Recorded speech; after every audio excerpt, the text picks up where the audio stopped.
Good morning, beautiful people. Happy Monday. Welcome to TDA, the day after your favourite news platform and the home of popular culture. Today is quite a small team, but you've got your girl here, Just Jean, ripping the Black Queens and those in the fitness scene. Okay. Come on. And they call me E-Man, the pro-black activist, TDA producer and news analyst. And of course, the melanin is always jam-packed. I'm going to steal that one day, I swear. Honestly, every time you do it, I'm just like, it's not fair. Yeah, so it's just us two today, isn't it? Mm-hmm. Quiet team. Yep. But we're still going to rap for everybody else. 100%. How's your weekend? It was all right, you know. Yeah? It was all right. What'd you get up to? Working, Oh. and also watching the boxing. Do you know what? I didn't watch it. Mm. No, I was meant to watch it, Mm-hmm. and then I didn't watch it. What He happened? lost though, innit? Yeah, he lost. Mm. It was a sick fight, though. I heard it was good, actually, and I heard that the guy he fought Mm-hmm. is quite sick, Yeah, 100%. and generally he knocks people out in like the second round, or like he's a tough person to beat. So it was a good fight, and Anthony kind of did his thing. 100%. Yeah. Like, prior to that, he had fought 18 fights Okay. and won all of those 18 by knockout. Really? Yeah, this guy's dangerous. Okay. 100%. So, to be fair, I don't think anyone thought Anthony was going to win the fight. Innit? Everyone kind of thought at best, like there's something in the air, maybe he can do it. But everyone knew it was going to be a tall order. This Really? guy, This He's guy, a beast. Yeah, he's. What's his name? Beterbiev. Yeah, he's not one of those commercial type fighters. He's got three of the belts. Okay. Only needs one to kind of get all of the belts anyway. But he's not one of those. I think also because he's like Russian, so English is not his first language. To be fair, he speaks English well, but he's just not. He's not a, you know what I mean? Yeah. Charismatic type of guy. Where it's He's like not. everyone knows him. I'm very Phil. Sorry. I'm childish. But yeah, man. But yeah, Anthony did. Yeah, his respect went up. Oh, that's good. In the I boxing love world, 100%. Anthony. Yeah. Do you know what's really funny? When I was in my boxing bag, Mm-hmm. we used to train at the same place. Oh, was it? Yeah. So Okay. his coach was my coach. Obviously, I wasn't taking boxing serious though. I was just only there for weight loss. But like, it's sick because like I've seen him like from the beginning. Yeah. So to see where he is now is absolutely amazing. Yeah, 100%. So big up to you, 100%, Anthony. man. Love I was that. upset the way it ended, but Why? because His thingy called it, yeah, right? man, Tunde called it. Yeah, he was like, nah, that's enough, man. The thing is, this is why I don't understand it, because obviously that generally happens a lot, right? So with the Eubank fight, I watched it and I saw that happen. So like, Oh, Eubank's a bit different. The referee stopped that. okay, so you know when you're fighting, yeah, and then you get knocked down. Yep. I get ego and pride is a thing in it, but I do realize that you're never really gonna recover in time.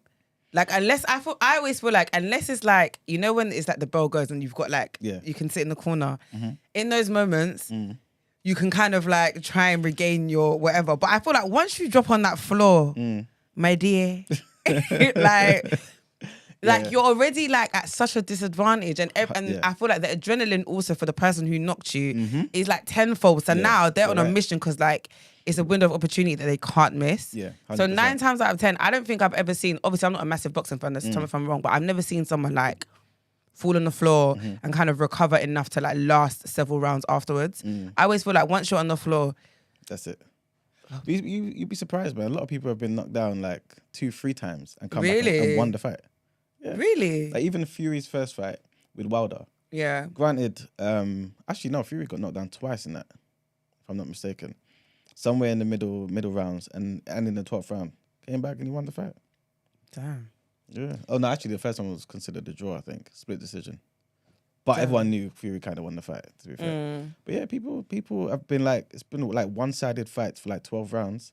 Someone's like hit a guy in the right spot, right time. Really? And won the fight. Do you know what? That's Vim, you know? Like, and that's your mental. Because I feel like, you know, like when you're in those kind of situations, yeah, and things kind of go left, naturally you panic. Yeah. And like that can kind of like reduce your morale. But I feel like if you're very mentally strong, Yeah. you can do it. I don't know about me. I don't think I'm mentally strong. I'm a bit too emotional. I'll get in my feelings. Alright. But I respect those that like Mm. can do it. Do you think you could ever get in the ring and fight like on TV? No. I couldn't. Every time I went boxing and I couldn't spar. Mm. I don't want to get hit in the face. Like, it was always annoying. It was like, get in the ring spar, and I'd be like, no, please. It's the getting hit in the face. But I've always been told, once you get hit in the face, like the first time, it's fine. Like, it's just that initial fear. But I just used to think, my face? Like, no, I don't think I could. So basically, if like KSI's team, for example, come and he's like, and I got to train for like a charity, like those kind of. Yeah. But it's not just gonna be a charity. It's you making like, let's just say $500,000 from that one fight on TV. You know what it is? Okay. See, This is a different. Everyone's got a price, baby. I'm willing to talk. Okay, look, It doesn't exist anymore, by the way. No, can I just say something? Yeah. Can I just say, I know that's not how the convo went down. Yeah. It was editing, right? No, because 100%. I was just like, Brent loves to throw E-Man under the bus. This is so unfair. He asked me for it. All I saw was, would you let a man yam you? I'm willing to talk. I thought, no. No, stop doing my brother like this. Jeez. But no, I've got a price. $500,000. You can butter the back. Yeah, give and take. No. But the thing is, the reason why I do it is because one, I'm quite I'm competitive, but I like a challenge. And I think it's mainly like the physical, like the training, like the grit, all of that stuff. Cause like I watch, like I'm that kind of person who would love to get scouted for a film. Okay. Because it's a next level of training and discipline. Do you understand what I mean? Yeah. And it'll be so hard, but I feel like it'd be so rewarding afterwards. Like the hardest thing I've done is many moons ago. This is how I met Kelechi, by the way, Brent. Did you ever watch SAS Who Dares Win on BBC? You ever watched it? I don't think so. Or what's the other name? So basically, it's like it was Channel 4. There's two, BBC and Channel 4. And you basically have to train to be in the SAS. Okay. So they recruit you, and then you have to spend, it's like in another country, and you've got to go there for 2 weeks and basically train and prepare as if you were actually in the SAS. Okay. Like, and it's a competition, obviously. And like the last stage is literally like, you know, when they capture you and like interrogation, all of that stuff, It's What, as in like teaching you to stay strong during torture? Yes. But it's a TV show, right? But honestly, it was I wanted to slip my wrists. Serious? And this isn't even me making it. This is me auditioning. I wanted to slip my wrists. No. I thought, you know when you think, you're into fitness, you know, this isn't that bad. Yeah. And obviously I got headhunted, so it's not like I didn't apply. So I went for and obviously like even when you go for the audition beforehand, you got to see a therapist. Like just to make sure you're mentally in the right space to do it, because it's a lot, right? So audition was in Wales. We went there for like a weekend, and when you're there, you get there, you meet everyone, and you know these like love a quota. Like even when we got there, we could tell we're like, okay, only one of us is gonna make it because they've got a box to tick. So both of us are gonna make it. So me and Kelechi were like the only black girls. There was an Asian girl. There was 2 black guys. No, 3, and hella white people. And so like first day you get there, you're just chilling, relaxing, whatever, and then they kind of explain to you like what the next 2 days are going to look like, right? And then you got to go to bed. Like we're literally sleeping in bunkers, everything, Wow. And then alarm goes off at 5 a.m. Get up. You've got to like put on your clothes, go and stand outside. We're standing outside. They're like, all right, cool. We got to do the first activity. First activity was like some climbing thing, right? So it's like a climbing frame. You've got to climb all the way up and come back down, but obviously it's to test your like fear of heights. I'm not scared of heights, like I'll go on roller coasters and bridges and stuff, but I'm scared of I'm not fearless. So you got to climb up this thing, and then you got to stand on like, when I say it, the platform we stood on was like the size of this iPad. I'm not even joking. Like my feet literally fit the square. And then there's no handles. You've got a harness, but like you climb up the ladder and then you've got to stand on top. So imagine how you're getting on top. That's crazy. It took me about 10 minutes. I was so scared. And then there's like How high is it? It was high, like bare high. And then there's like I don't know what to call it. Is it like a trapeze? Like, you know, like what they do in the circus? Oh, yeah. Yeah. Mm. One of those, and you've got to jump and grab it. From that platform? Yes. And you know what was so out of order? Basically, my team went third. Okay. And what they said was the first two teams did it with ease, so they made ours harder. So you were never going to catch. It was impossible to catch. They did it on purpose. But what they wanted to see was whether you were going to jump. Okay. Do you get what I mean? It took me forever. So if you jump, that's a good thing, right? Yes. Okay, cool. It's basically fighting the fear and doing, like feeling the fear and doing it, right? If you didn't, you'd get an X marks against your name. I was there for time. Go on, Gina. Go on, Gina. You think I remember I'm standing on this thing and I'm vibrating like a vibrating human. Like literally my body's in this. And I thought, oh my gosh, how do I jump? I did it anyway, but I screamed. I was like, ah! And then you're just hanging. Just hanging in. It weren't that bad. So that was that. Then afterwards, we did like a fitness test. So you had to do like a bleep test. Okay. Which wasn't too bad, to be fair. Then we had to do a push-up challenge, a sit-up challenge. Again, them two, they're my fields. Then we had to run. You see me? I can't run to save my life. Like, running is one thing that is not my bag. We had to do, like, I think a 3-mile run in, like, terrain. Like, it was muddy. It was, it was so awful. Wow. And then we had to swim. See, I would have been out. We had to swim and... No, we didn't have to swim. It wasn't swimming. You had to hold your breath, basically, from one length to the other. Okay. Underwater. Okay. Like, but you had to swim at the bottom of the thing and you weren't allowed to come up, right? Wow. I'm not a swimmer. So... But before you went for the audition, like, did you have to tell them if you could swim? Yeah. Okay, cool. So I said I wasn't a strong swimmer. Okay, cool. Do you know what I mean? So you had to get in this pool. It's quite shallow, so it's fine. Yeah, it wasn't deep. But you needed to swim from one length to the other, holding your breath. Man, I did it 3 times. I did it 3 times. 3 times. I just, you know when you just... But it was like... The whole thing, what I realised about this whole thing, was they just didn't want to see you give up. It was about your mental strength, right? Yeah. So I did it the first time. I came out, go start again. Did the second time, go start again. Did the third time, go start in the door, like, do you want to go again? I was like, I didn't want to go in, but they were like, nah, it's cool. So like everything was just testing, like testing your mental. And then the last thing, this is where I wanted to slip my wrists. So we had to do like it was like a circuit, right? Like a circuit training. So you had like a guy there who was like, you know them sergeants that are literally shouting at you, like. And I'm not going to lie, that stuff doesn't work with me. You can't shout at me. I'm going to shout at you back. Thinking, who are you talking to? But that one, you have to be quiet. The guy's there telling us, do this, run this, 50 burpees, run to the end of the thing, And then like, this was consistent. There was no breaks, yeah? And the break was, all right, sprint to the tree and there's bottles of water there. So obviously, the faster you got there, the more recovery you'd get. Do you get what I mean? That kind of stuff. And in that, it was just too intense for me. Like it was so intense, that I contemplated injuring myself. No, I'm just being real, yeah. There was like a hole in the wall, a hole in the floor, and I contemplated falling in there and like twisting my ankle. No, because it was that bad. No, listen, the torture I was experiencing, it was so bad. And I thought, no one's dropping out. And I'll be damned if I'm the first black person here to be like, I want to go home. So I thought, injury's the best way. This one is above me. Do you know what I mean? What can you do? I'm injured. Like I literally saw it and I almost done it, but I just thought, the recovery time's long, man. It's not worth breaking my ankle. So I just firmed it and I got through. And then at the end...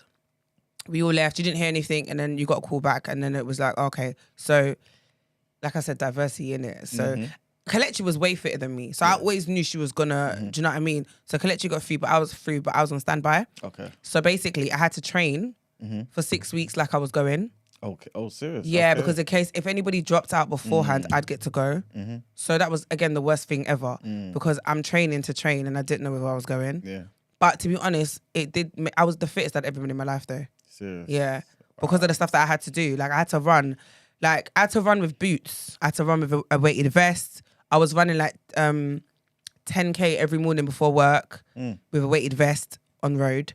Like in terms of my level of fitness, it was nuts. And my mental was really strong. Even though I didn't get to go, do you get what I mean? So like, I'm that kind of person where like, if they did offer me $500,000, I'm there, baby. Okay. So you wouldn't mind necessarily your branding, like if you lose. If I lose, that's the thing, though. You know what? It's shame, innit? It's shame, but at the same time, yeah, I'll be shaming myself to the bank.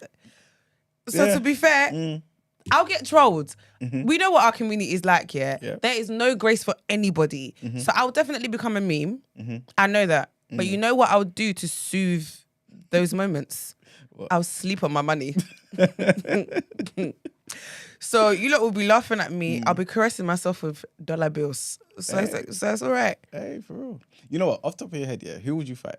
If they said to you, Gina, $500,000, but you got to choose who you're fighting. There has to be obviously someone who's known.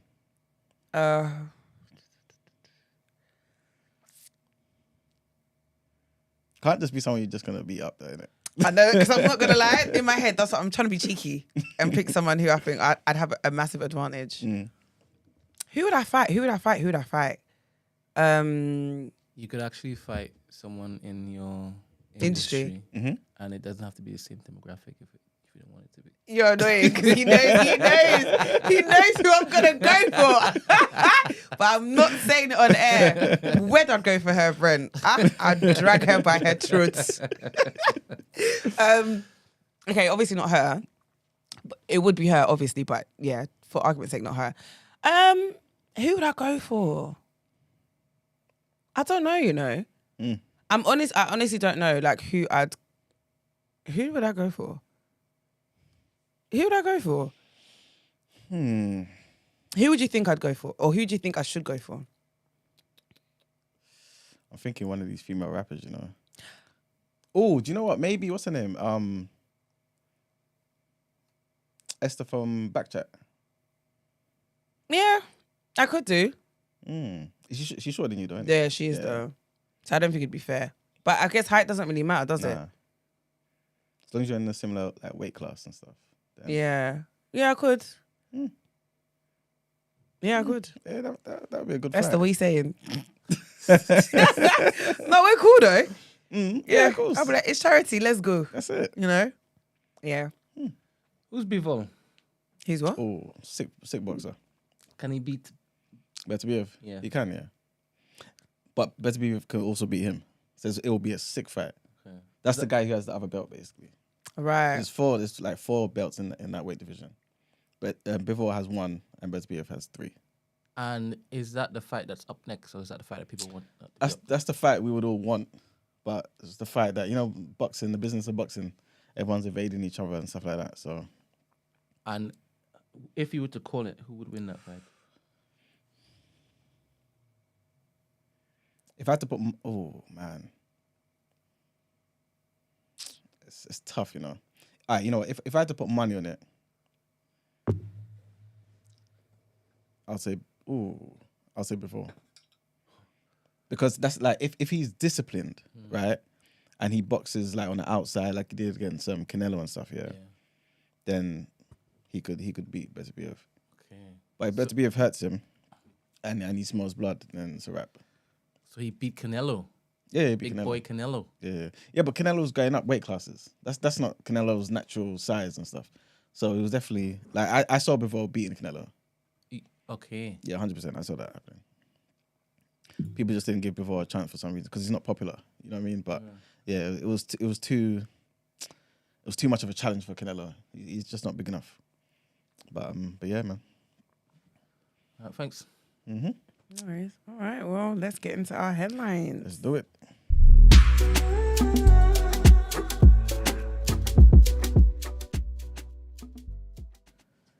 All right, so the first headline is an update on the situation with Nadhim Zahawi. Basically, long story short, the man was sacked. He was sacked by Rishi Sunak. And he's at home. Oh dear. But I think people want to take it further. But anyway, let me get straight into the story. So Rishi Sunak had ordered an investigation into Mr. Zahawi by Solori Magnus, his independent advisor on ministers' interests, following reports that the Tory chairman had paid a penalty as part of an estimated £4.8 million settlement dispute with HMRC. It comes a day after Number 10 denied reports that the PM received informal advice in October that Nadhim Zahawi's tax affairs could damage the government's reputation. Mr. Zahawi admitted last week to paying a 7-figure tax settlement while serving as the Chancellor. This happened last year, I believe, around September. So in a letter to Nadhim Zahawi, Prime Minister Rishi Sunak said the findings of Solori Magnus's report made it clear that there has been a serious breach of the ministerial code. The letter said, when I became Prime Minister last year, I pledged that the government I lead would have integrity, professionalism and accountability at every level. Deputy Leader Daisy Cooper said Rishi Sunak has finally acted after spending days defending the indefensible on Nadhim Zahawi. Sunak's first 100 days in office have been tarnished by endless Conservative sleaze and scandals. Meanwhile, Labour's Andy Burnham has said Rishi Sunak should temporarily remove Deputy Prime Minister Dominic Raab from government. As we reported last week on TDA, reports suggest that he had at least 24 complaints of bullying made against him. So that's the Deputy Prime Minister. So there's a lot of controversy, man, around the Tory cabinet at the moment. The next headline is about your boy, Donald Trump. My boy? That's your uncle. Well, basically, he's going to be kicking off his 2024 White House campaign. Oh, he's trying to come back. He's coming back, man. So, yeah. So, Mr. Trump made appearances in New Hampshire and South Carolina as part of his first campaign events since the former president announced his third White House bid in November. Former US President Donald Trump has kicked off his 2024 White House bid with stops in New Hampshire and South Carolina, while brushing aside criticism that his campaign was off to a slow start. Speaking to party leaders at the New Hampshire Republicans' annual meeting in Salem, the former president insisted he was motivated to win as he embarked on his third White House bid, which he announced in November. We're starting right here as a candidate for president, he announced. I'm more angry now, and I'm more committed now than I ever was. In contrast to the raucous rallies in front of thousands of devotees that Mr. Trump often holds, Saturday's events were notably quite muted. In Columbia, South Carolina, Mr. Trump spoke to about 200 people in the state's Capitol building, with Governor Henry McMaster and Senator Lindsey Graham of South Carolina flanking him. But Mr. Trump's sluggish start to his campaign has left some questioning his commitment to running again. But he dismissed the speculation by saying, "We have huge rallies planned, bigger than ever before." Is this man serious, man? I'm not sure if he can beat Biden. I was literally about to ask that. I was going to say, do you think they'll allow him to do you think they're going to vote for him and allow him to come back? I'm not sure if he'll beat Biden. And I don't know why, to be fair, because Biden just doesn't seem capable of anything. So yeah, I don't know, man. I don't know. But what do you think? You think Trump can come back? I don't even think he's the strongest Republican candidate. I don't know if he's going to be running as a Republican candidate. True, that's true. He's got to make that first, yeah. I don't know if he's going to win over the Republicans, to be honest. You think who? DeSantis? Florida's one. Have we not been talking about DeSantis? Yeah. What were we saying about DeSantis one time? On Friday we spoke about him, innit?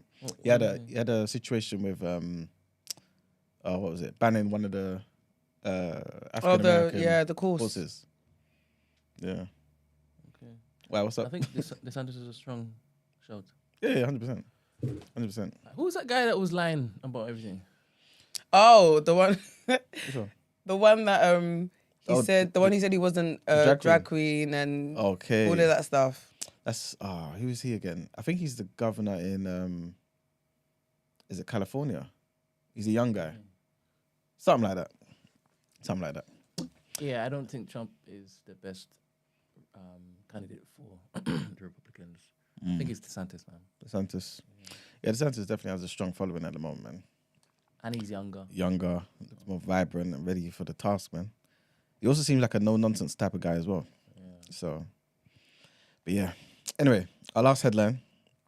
Some sad news, and I don't know, man. Some conflict can come for this, man. And this is about an incident that happened in Israel.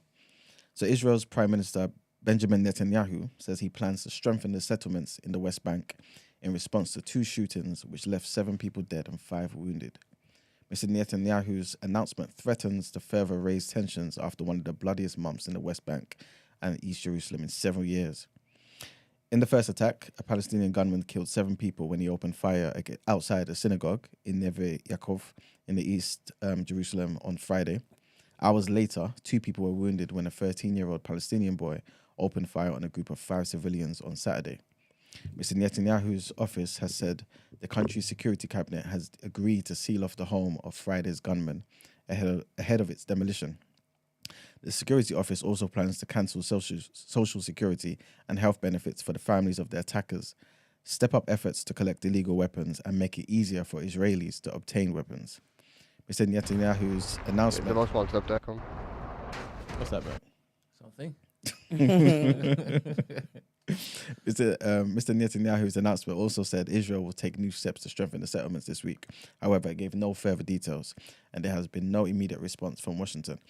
But, you know, the first thing that jumped out to me when I read this, is that so they've agreed to seal off the gunman's home before its demolition. They're demolishing this guy. It feels like this is Nigeria or something. Like, who thinks like this? Clearly them. Literally.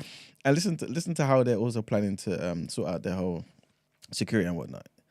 He said he plans to cancel social security for their family members and health benefits for the families of the attackers. Right? Step up the efforts to collect illegal weapons. Okay, fine, but also make it easier for the Israelis to get weapons instead. Yeah, this is it's amazing. Gonna be carnage. This is literally. But yeah, man. Yeah, we'll see if it's all gas or if he means it, man. I don't doubt that he means it though, because this guy's serious. But anyway, that's the end of the headlines. All right, let's get into topic of the day.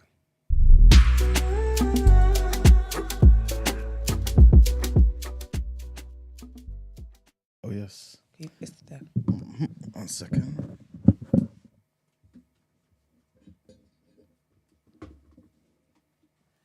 Thank you so much.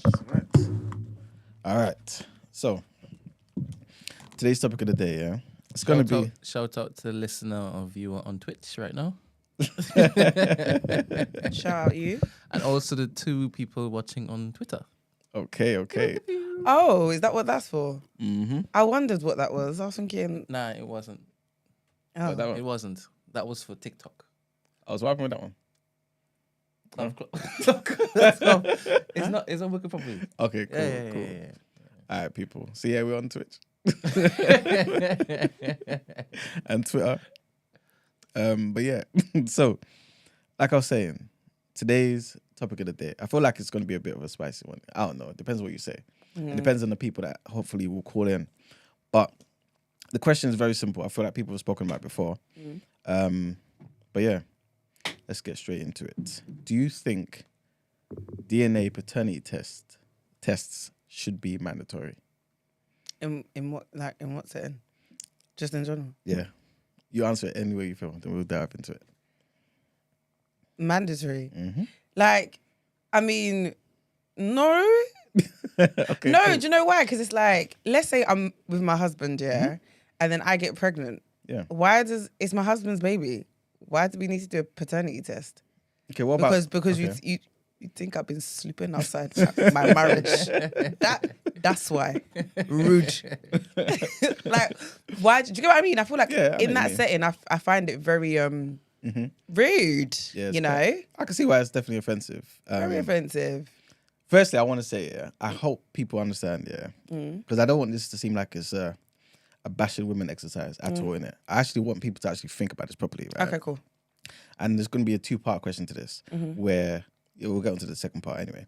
But honestly, from a woman's perspective and a male perspective, should they be mandatory? You obviously said within the confines of marriage, like, why would you? I just think in general, I'm not gonna lie, if my partner asked for paternity test, I would be really offended. Cool. Because to me, that speaks volumes. Yeah. Do you understand what I mean? So if it came from him and he was asking, I'd think, okay, you clearly doubt that I'm faithful, or that, do you know what I mean? I feel like that question just speaks a lot of volumes. So it's not going to go down well with me. Okay. But I would let you do the test because I've got nothing to hide. Okay. Do you get what I mean? But after that... Okay.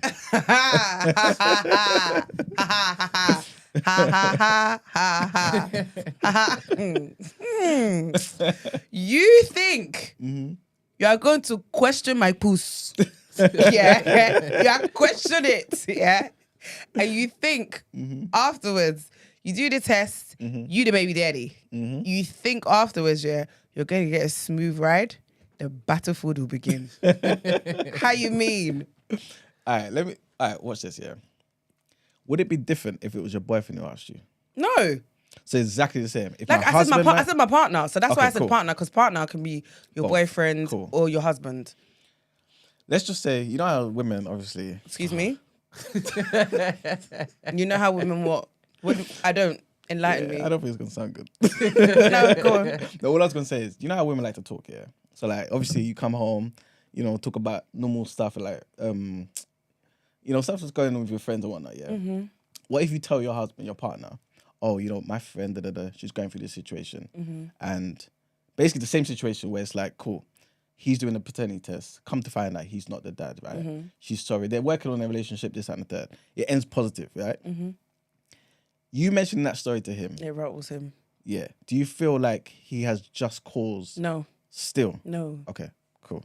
Because you're just like, it's me. You should know me. Yeah, I feel like you should never allow somebody else's relationship or situation to infiltrate like what you've got going on. Because then I feel like otherwise, like in life in general, we're always going to be scrambling if we're basing it on things that are happening to everybody else. Do you get what I mean? Like we actually have to face your front. Yeah. If I generally have given you no reason to doubt what we've got going on, that's childish. Okay. In my opinion, anyway. Like what we've got going on has nothing to do with what they've got going on. Do you get what I mean? Even if, and I can understand it if like from the outside, from the optics, like they're like the perfect couple, like, do you know what I mean? Like no one would have known and da-da-da-da-da. Great, cool story. But also at the same time, remember, you never know the ins and outs. You never know the ins and outs of anybody's situation, regardless. So to me, F the optics. Do you understand what I mean? True. Yeah. What would you say to those situations where it's like married men have found out they're looking after kids that are not theirs? You know what? It's a battlefield. No, I can't imagine what that feels like. Like I honestly can't. I cannot imagine it at all. Yeah. Yeah. I get it, right? But at the same time, I feel like yeah. Obviously, when you put it like that, yeah, I'd understand why prevention is better than cure, innit? So you'd rather know from the jump, have a paternity test, whatever. But I think there's different cases though, because sometimes I feel like some people might not know or they might be unsure, but are not willing to face reality at that moment. Do you get what I mean? And then later on, okay, you know what? It'll be different if, yeah, let's say you and your partner are together and then you split up and then she gets pregnant. Let's say it's me and my partner. Yeah. And then we're no longer together and we split up and then I get pregnant.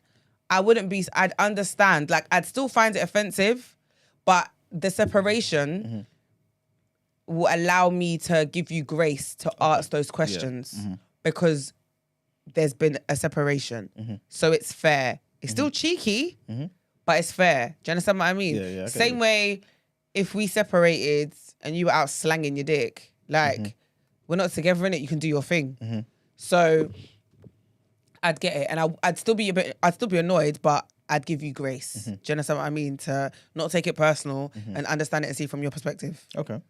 What about if it was mandatory but with conditions? So for example, married couples, like you people mind your business. But for people who are not married, it becomes mandatory. And also maybe the man has to pay for it himself. Yeah, something like that. Or maybe, for example, if you're trying to put a man's name on the birth certificate, for example, and he doesn't want to be on it, I don't know. Okay. Stuff like that. That makes sense. Okay. I think that definitely makes sense. Okay. Like, in that case, I feel like the video clip we're going to watch is going to rattle me. Not me. No? It's not the worst thing in the world. But, Brent, can you play the video clip, please? Cool.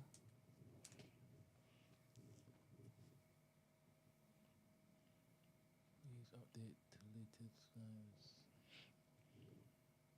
I don't know what that is. Anywhere from 5 to 30% of the general population, men are raising and paying for children that are not theirs and don't know. According to the American Association of Blood Banks, between 25 and 30% of the males who are accused of being the father, they take a paternity test and find out they did not do it. Are you for mandatory DNA testing at birth? I am absolutely on record as saying that if we want to prevent the problem of having men challenge paternity later down the road, then let's apply a proactive solution. Automatic DNA testing at birth would work to help two things. One, we would assure that the right parents were named on the birth certificate. Two, it would stop paternity fraud and take the profit out of paternity fraud. Can I just say that's so interesting? I've never heard paternity fraud in my life. Crazy, isn't it? I didn't even know it was a thing, but I think more so in America. That's crazy. I get it. But look at them figures, though. General population, 5 to 30%. Can I be honest? It's not that high. When they said 5 to 30, I was like, Are you sure? Come on. All right, watch this here. How many people can fit in this room, bro? 8, 9. Okay, yeah, that's sitting down. Yeah. Like, but let's just say stand up. So let's just say 20 men in here, yeah? One of these men is raising a kid that's not his. Okay. At minimum, up to a third of them. It's just one. 20. 1 in 20. I think 1 in 1,000 is enough. That is crazy. You see what I'm saying? No. Okay. Having seen that clip, I hear what he's saying. Cool. And with it being, like I said, yeah, if it's mandatory, innit? If it's my partner coming to ask questions, then I'm going to take offense to it. But if it's a legal requirement, and like you said, those things mentioned to prevent people raising kids that are not their own, the correct people being put on the birth certificate, all of that stuff, I don't have an issue with it because it's a legal requirement. Do you get what I mean? Okay. Because it's legal. Because it's become legal. Yeah. Like I said, if it's personal, Yeah. that's when we've got a problem. Okay. So watch this. It's now legal. You have a kid next year. Your husband is down the third. And he's like, okay, yeah, just ticking off things that we need to do, Gina. So we're going to do this. We're going to make sure we got the cot. We got this. Okay, cool. Before we leave the hospital, I need to do the DNA test. And when you hear this now, what are you thinking? DNA? But then he'll be like, oh, babe, remember, it's illegal. I'll be like, oh, yeah, okay. Then I'll be like, don't you think it's cheeky, though, that they're making us, do you know what I mean? We'll start a conversation. I can't be mad at him. Would you expect him to, when the envelope arrives at your house now, would you expect him to open it and read it? How would you feel? It's a legal requirement, isn't Yeah, it? but you've done it. But like, you Oh, know what I'm and saying? then, the result. The result, yeah. You know what? Do you know what? I'm dumb, yeah? Because I'm all for entertainment. I want it to be like a Maury show. When it comes to 3-year-old, so-and-so, you are not, I'm joking. Like, that would be crazy. no, I think I'd know that that's the father of my child, isn't it? So I wouldn't care.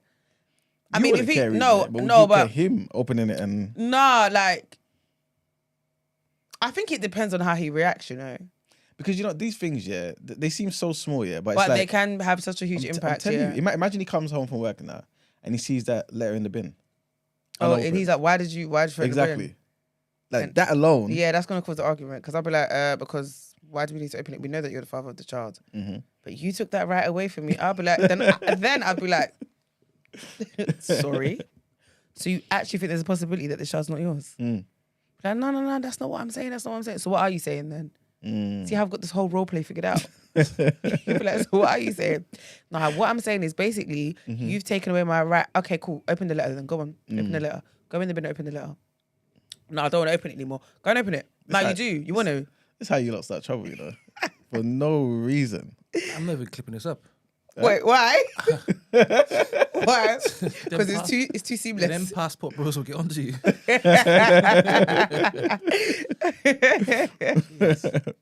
I'm That done. was smooth.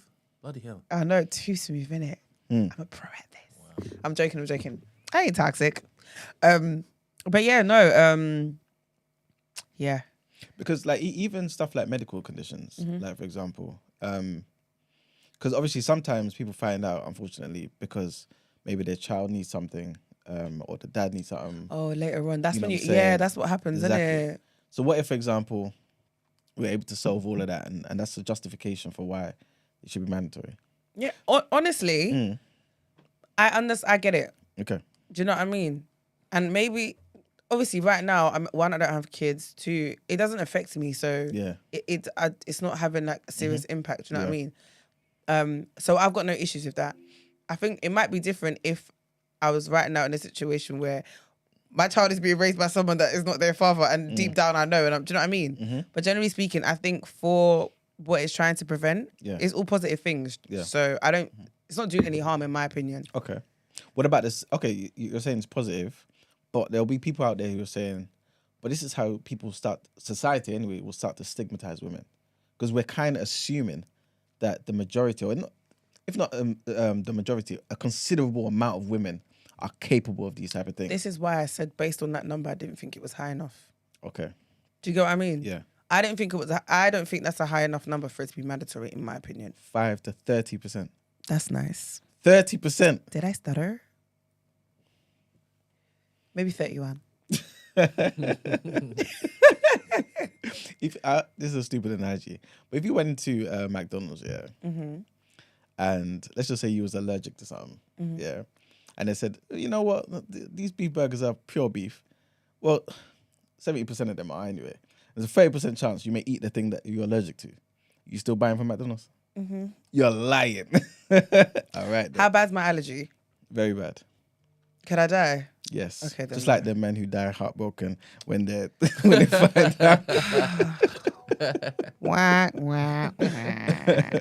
No, okay, fair. If I'm not gonna lie, I'm greedy. Okay. So let's be honest. There's certain like people. How many people are lactose intolerant but will risk it? Do you know what I mean? So that's what I'm saying. Let me be honest. It depends on how severe my allergy is and what I've got planned for the rest of the day. Obviously, if it's like death, then I'm not risking it. The 30% is not worth it. Do you understand what I mean? But if it's a young tummy ache, And it might be worth it. then it just might be. You know, but it depends also how hungry I am.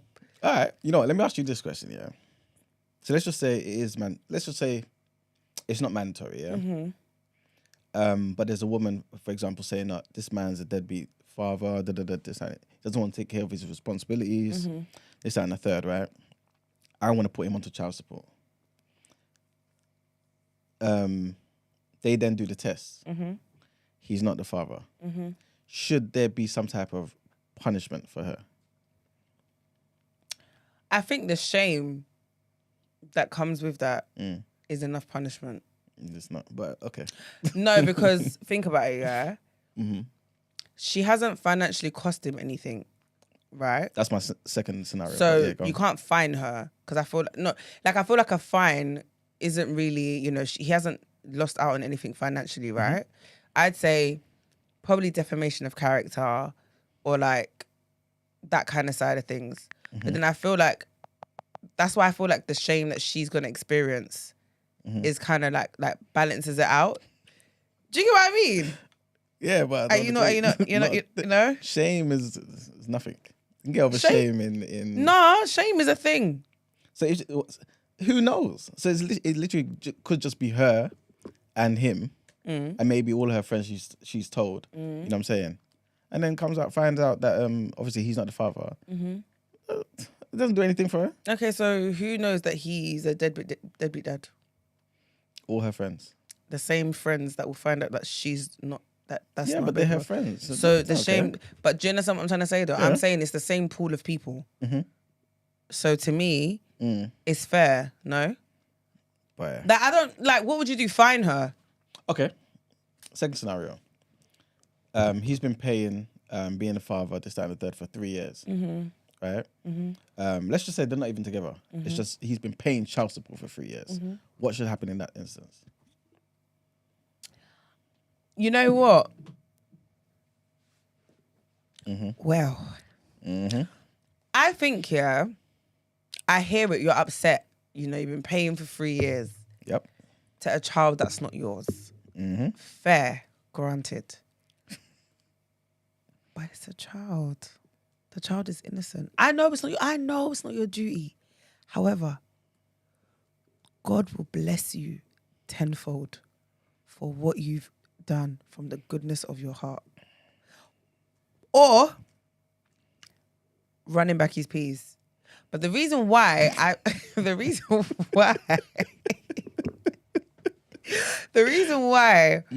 think running him back the money is a bit like, because it's a child, isn't it? I feel like you didn't I didn't spend the money on my hair and my nails, and like you didn't look after me. You were looking after who we believe to be our child. Yeah. Yes, unfortunately, we've come to find out that the child is not yours. But can we not just see it as a goodwill gesture? No? Not even 1%. Not even. No. All right, cool. There's no goodwill. No, nothing. I hear it. Do you know what it is? I'm not gonna lie, yeah. I think it's fair to ask her to run him back the money. Just that. What else? I'm not asking. I'm just asking. What? Distress and inconvenience? But you're saying it like it's nothing. No, It's just an I mean, inconvenience. no, I get it. Look at the stress and inconvenience. Yeah. No, do you know what? You're right. When I used to Alright, work for FOS, right, and people used to make What is that? financial ombudsman. Okay.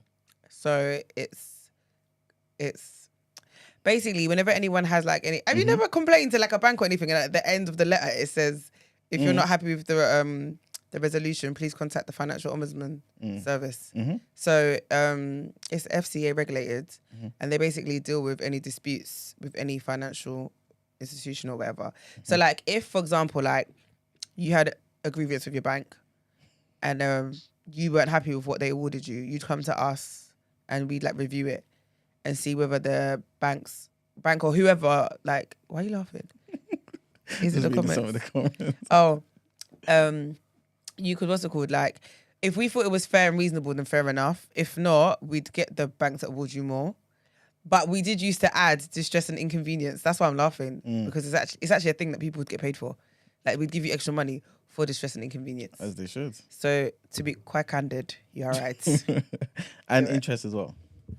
And interest. All right, there's in line a with case, inflation. right, that Ebony has shared with us. Okay. His name is Bill. I think his name is Bill Manson. Hold up, Bill Manson. Okay. And he was jailed for 5 years, wrongly, for overdue child support for a child that was not his. Yeah. Really? Yeah. And she's white, by the way, this wicked woman. And he's what?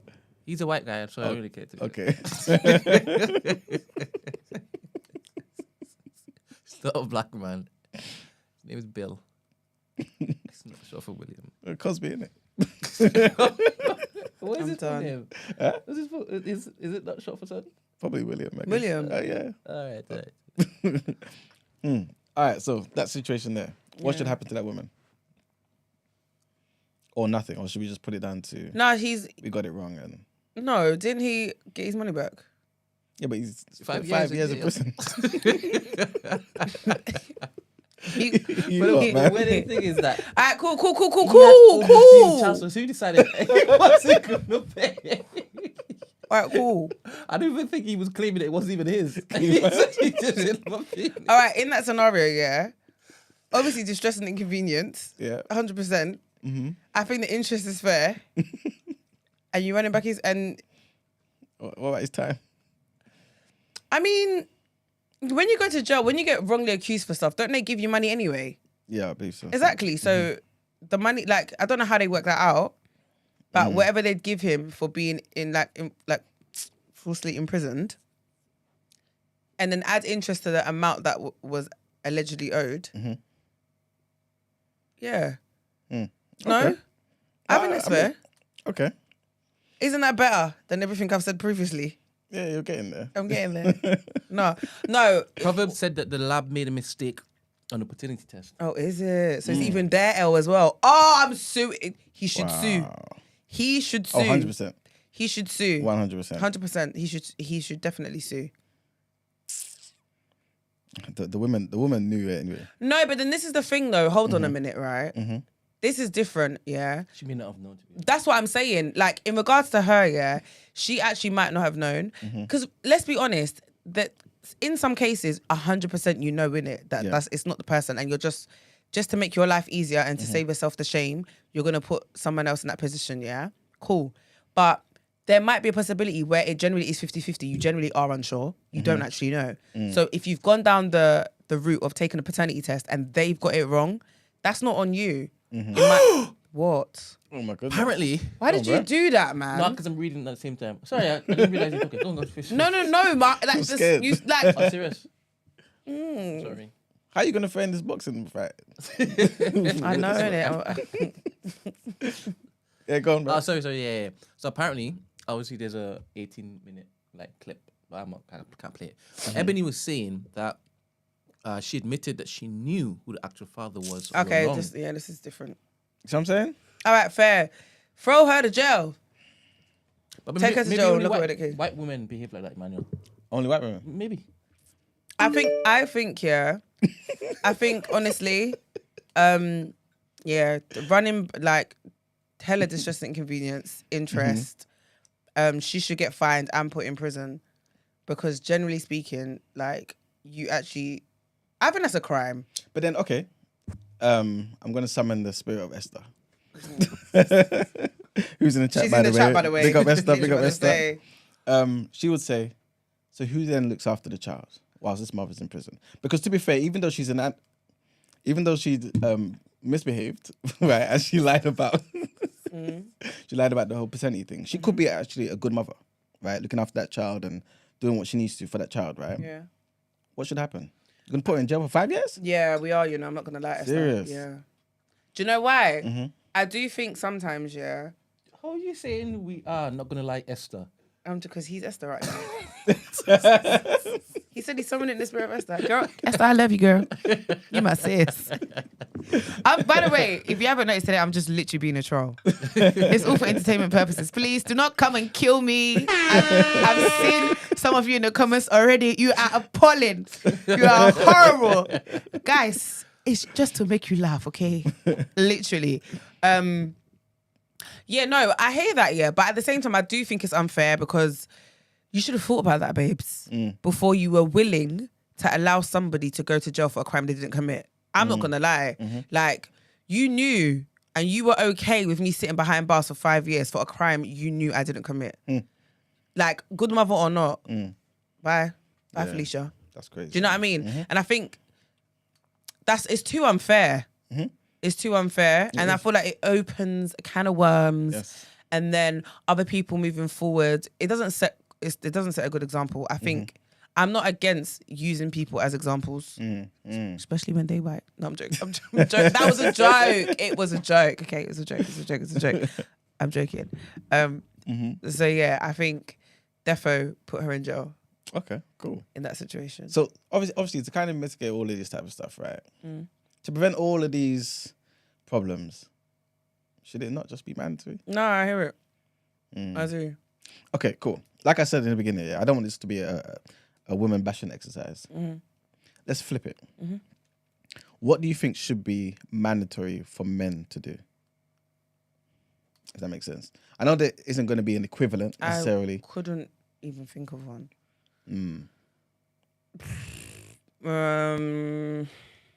Because I'm assuming obviously there's going to be so much. There's going to be a few things that I guess women generally will say, you know what, men are failing in this particular department, and it's not fair that should fall on women. It has ramifications with their families, the child, this and the third. What can we put in place to kind of prevent this type of thing from occurring? Prevent what from occurring? Men. Yeah, like prevent anything, whatever this thing is that is a problem, I guess. What's the problem? Give me a scenario. No, but you know, I don't have men in my life, so I don't know. I'm at peace. Nobody's causing me problems, so okay, you know what? Give me an example. Let's take it back to the whole DNA paternity thing, right? yeah.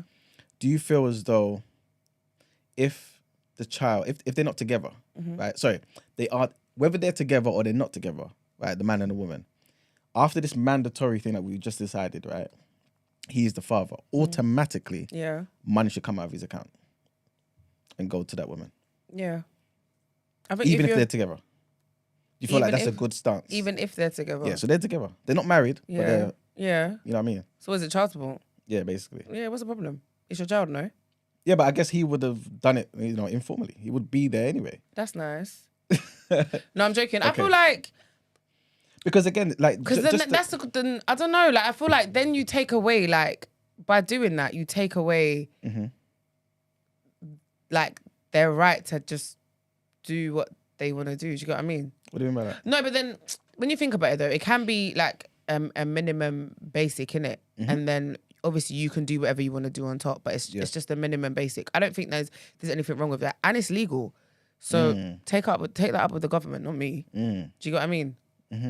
Because I guess you can you could, like you said, have a minimum fee or minimum amount or whatever, and then I guess obviously the woman can give it back to you if she decides, isn't it? Yeah. But you know, yeah. But then what if she doesn't want to give it back? Then that opens a whole another. They just don't want to see us win, man. The screen? Huh? Was it? What comment is on the screen? Lie detector test, STI test, manliness test. Okay, Private what is detective to see if what they're is married already? Family what's- tree testing. what's a to see manliness if they test, have please? children elsewhere. She said, "Oh, should be mandatory for men, please." Are you Ghanaian? Just out of curiosity. That's just she's nice. Yoruba woman. Okay. I think What's a that's manliness? No, but please, sis. What's what's a a manliness manliness test? Because that one's to interesting. make sure you can build shelves and stuff, and protect you and provide and fix the car. Lie detector test, STI test. To be fair, a lot of Next one. all right. Mandatory for men submit DNA to government database in advance. Do you want to read it out? Sorry. I thought you was gonna read it out. Oh, sorry. Yeah. Mandatory for men to submit their DNA to a government database in advance. When a baby is born, the paternity is run through the database. Direct debit then sets up for the child support automatically. I think that's quite fair. Wow. Okay. I think That's fair, no? That's maybe it's because of Thank how you. nice you wrote it. I think that's fair. I'm not opposed to that. You're a man, so let me know. Does that hurt your feelings? Oh, not at all. Yeah, I think that's. I think. Yeah.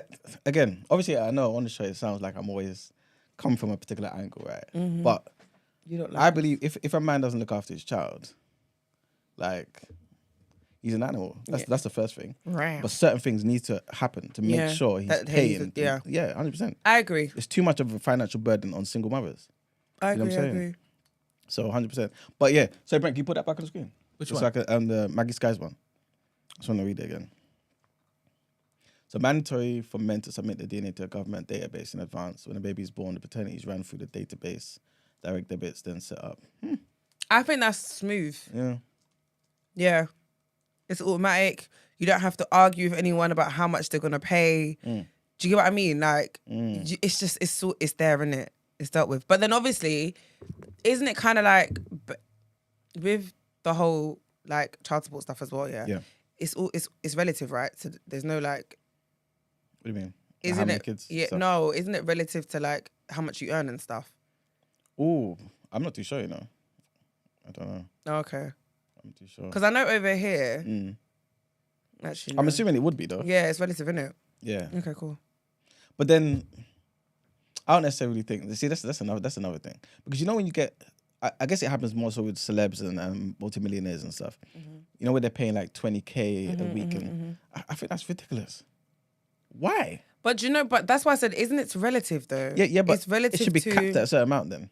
I feel like it's relative to that child's lifestyle in the sense where, like, for example, like if you are Beyonce, Yep. yeah, your children are gonna require a lot more than the average child in regards to like security, the schools they go to. Like, do you know what I mean? So I feel like it does sound crazy, but I think if you look at it based on the lifestyle and the setup and what's actually required, I'm assuming it's been like the judge is being fair. Do you get what I'm trying to say? I don't think. Again, I don't know, innit? I don't know the ins and outs, and obviously to us it sounds outrageous because we're thinking 20K a week. How, right? But one, 20K a week is probably chicken change to that person, and two, it might be relative to like how they live. Do you know what I mean? Yeah, I get what you're saying. Okay, but what Like, if, imagine you go to private school or all of those things. Yeah. Like, all those things cost, and they're quite expensive. Private tuition. Like, I'm just thinking about Yeah. what could potentially allow it to be such a high fee. I guess if, for example, that child was living that lifestyle, then yeah. But what if you are somebody like a Jay-Z and you get one regular woman pregnant? No disrespect, we get what I'm trying to say. I hear you, yeah. Right? You think that kid should have the same lifestyle as Blue Ivy and them and Sir? I'm not gonna lie. What's the name? Knight.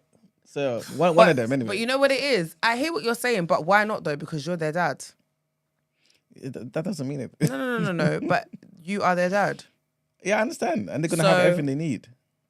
I'm not saying that their life should mimic that of Blue Ivy and whatnot, yeah. But I don't see why they shouldn't also be afforded a good standard of living. Yeah. Because you can actually afford to do it. Do you get what I'm trying to say? And to be honest, nobody begged you to go and lie with a regular degular. Yeah, that's on you. So yeah, but that's got nothing to do with the whole with how much money I need to give to this child. I know, but I'm not. What I'm saying is, if you can afford to give that child a better lifestyle, then I don't see why you wouldn't.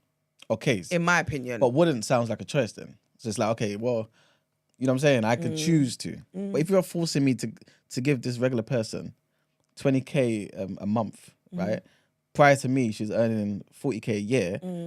What are we doing there? Okay, cool. But that's why I said I feel like the judge it's going to be fair and it's going to make sense and it's going to be reasonable. Do you understand what I mean? Okay. I can't imagine a random person being like, quote me, I could be wrong in it, I don't know. But in my head, it just doesn't sound fair to tell someone that they have to pay whatever. Do you know what I mean? Yeah. I want to laugh too. Esther's agreeing with me. She said, it's a perky, man, right? She said, where was it? You're eating lobster for dinner. I should be eating Indomie. But your child's eating Indomie and Spam. See? But you know I'm not saying you eat Indomie and Spam, innit? Like, you're not in prison. I'm basically saying the child, like, could be just eating like everybody else. Yeah. Like the average person in life. Why does that child now by force, have to go to the same private school as my other kids? You know what I'm saying? Like, to be fair, I feel like rich people, someone like Jay-Z, obviously I don't know Jay-Z, innit? But I feel like he would want the child to have a certain life anyway. That's what I think. Yeah. So I think you're right in that. But to force him to do that, I think my issue is I hate when people force people to do things. You know what I'm saying? I feel like you just get the best out of somebody if you don't force them to do anything. But yeah, I just feel like that's crazy. Because after a certain amount, like obviously it's different with Kanye West and Kim, they were married and this, that, and the third, right? But he's paying 200K a month. Yeah, but how many kids do they have? 4, I believe. Okay, so that's 25K per child, yeah? 50. Oh, wow. Yeah. Gina, on live, you're embarrassing yourself. I got a B in maths as well, you know. Oh, is it? Yeah, that one's appalling. B for bolts. You know what? I'm joking. It's okay. I'll take that. Oh, that's really sad. No, I'm really offended. Brent, don't you I'm not. I promise.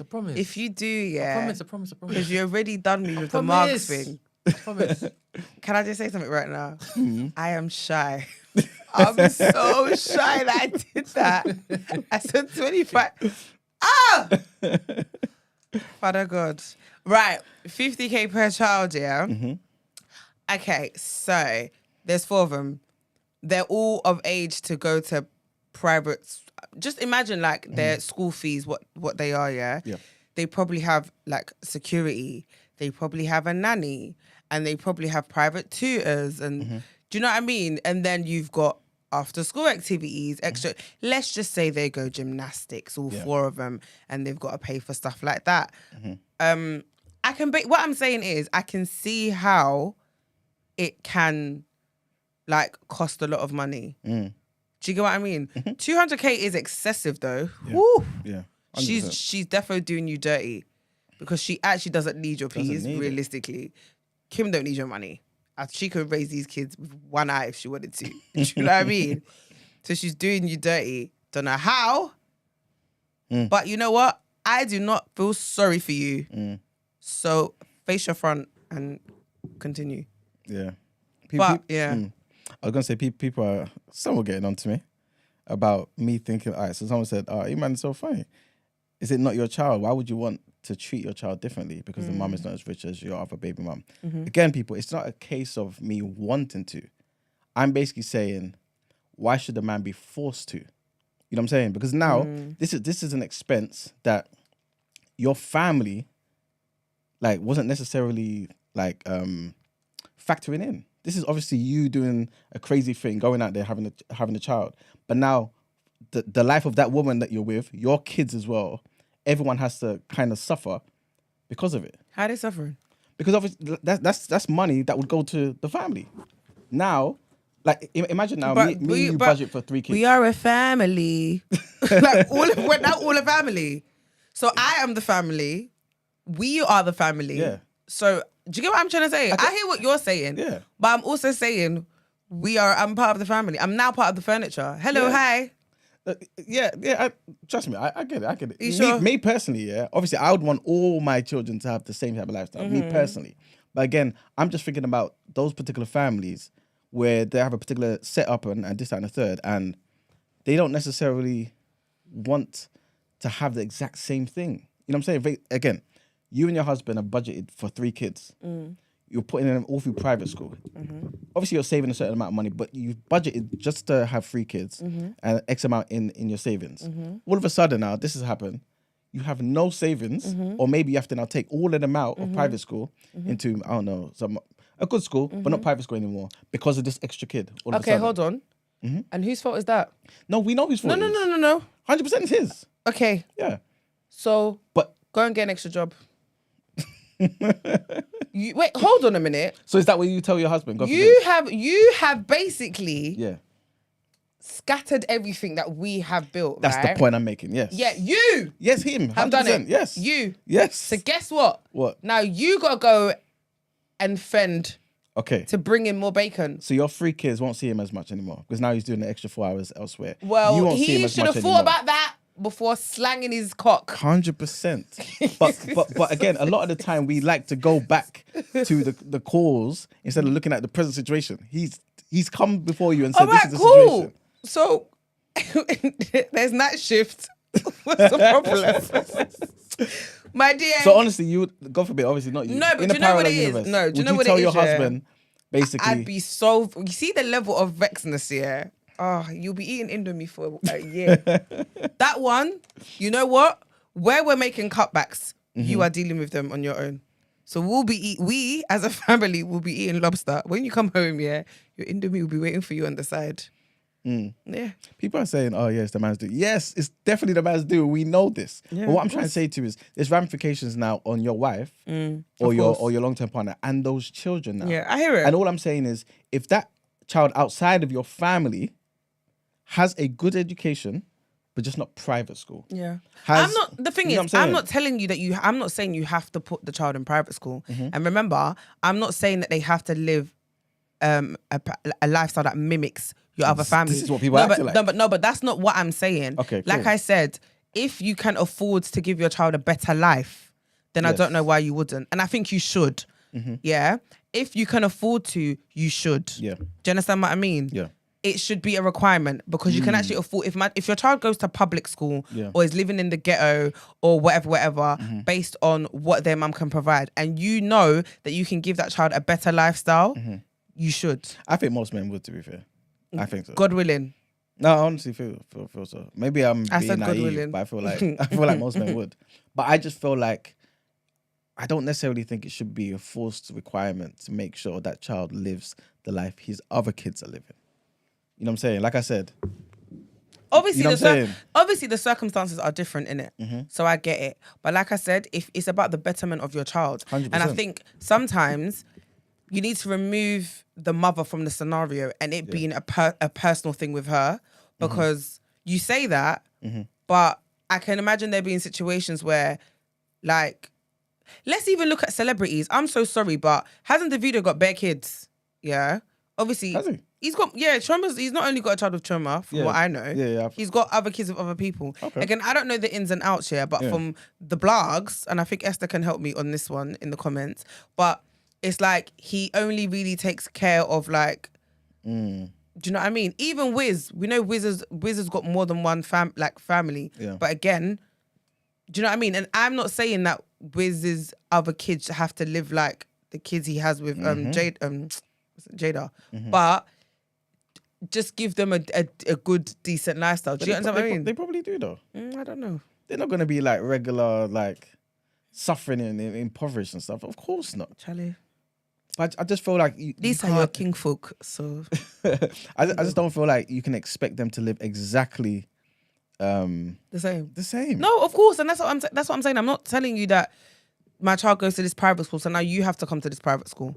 I don't think that's even going to do anything for the children's mental. Like, do you know what I mean?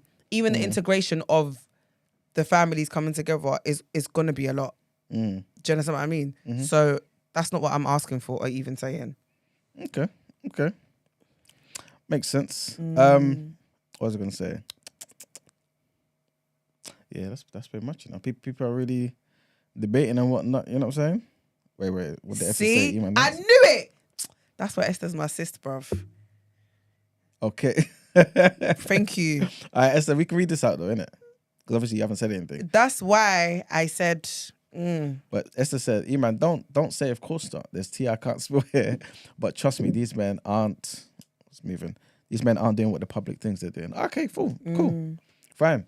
Again, you lot know my stance, man. If a man is the father of that child, he should take care of that child. And if he doesn't, there should be consequences. Real harsh, severe consequences. 100%. I agree. I'm just saying certain levels, you know what I'm saying, sometimes shouldn't be forced. That's what I believe. No, fair. You know what I'm saying? Whatever can make sure we ain't got our black children suffering out here, let's do what's necessary. I hear you. But yeah, I think we should wrap up. All right, Topic of the cool. day. Let's get into our next headlines.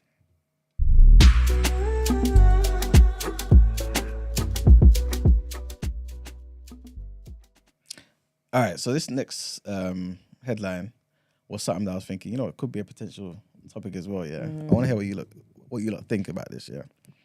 So, according to the Ministry of Defense in Russia, Russian children will be forced to take part in basic military training at school from September. The Russian Ministry of Education provided the details earlier this year as plans are set to roll out for school students. Children will complete a module titled Basics of Life Safety, which will include training with AKs.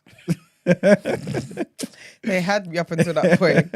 Training with AK assault rifles and hand grenades, military drills and salutes.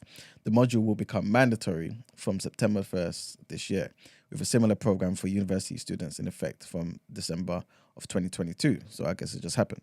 The Ministry of Defense also highlighted the direction that wartime Russia is heading in. They said basically in their report, the initiatives highlight the increasingly militarized atmosphere in wartime Russia, as well as being a likely deliberate evocation of the Soviet Union. Similar training was mandatory in schools up to 1993, right? So this is part of their heritage. They kind of used to it, and they obviously want to bring it back based on what's happening now.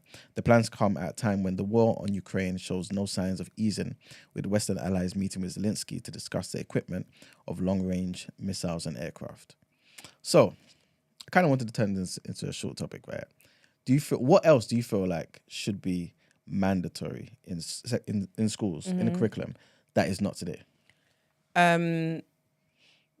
Stuff to do with like mortgages, like a lot of stuff about finances that are outside of maths. Do you get what I mean? Like I feel like we're not talking about mortgages, interest, saving, investments, like those things. We just got taught maths. Do you get what I mean? So I feel like those things definitely should be taught in schools. So how to get a mortgage and stuff. Yeah, like how that. to get a mortgage, like just basically like credit. Do you know what I mean? Like those things that are all affecting us as adults that we kind of had to figure out on our own. What about those who feel like getting a mortgage isn't the greatest thing anyway? So Still would you learn kind it, of though. be okay? Cool. I feel like it's a decent skill to kind of have, and you don't. It's not saying that you have to get a mortgage, but at least you're equipped with the right knowledge. Do you know what I mean? To know what to do if you decide to go and get a mortgage. Okay. And if you don't, at least you have that there, and you can then advise somebody else. Do you understand what I mean? Okay. What else? Do you feel like certain things should be specific to women? Yeah, I think sex education in school, is... I don't remember it being a thing. Like, all I remember is in year 7 for girls, we had to talk about periods. So all the girls got put in assembly and they spoke to us about like your menstrual cycle and stuff. But it was very, very basic. And that's all. And they gave us pads. And that was it. Oh, when was this? Year 7. Year 7. Yeah. Cool. And then... Do you think that was that too early, too late? No, Right because time? I started my period in year 7. And I know people that started when we was in year 6. So... Just too late. Kind of. Yeah, I feel like periods generally it's like from age 11 onwards. Okay. So year 7 makes sense. I think year 6 probably would have been better actually because it's before. But I think also like a refreshers course, if that makes sense, because it's like that's the kind of only time you hear about it. So, and it's very basic because obviously at that age you don't have a certain level of understanding, so they can't be too technical. Do you get what I mean? So I think maybe like a refreshers course, maybe like in year 9 or year 10, to talk about it again and maybe give you a bit more insight and a bit more depth. Okay. Yeah. Okay. I think also what isn't taught in schools that should be taught in schools is health and fitness. All I remember really was PE, right? My school was a sports college. Okay. So PE was a mandatory, like I had to do it for GCSE. Okay. But I don't remember being taught anything really about like nutrition and health. It was just mainly sports.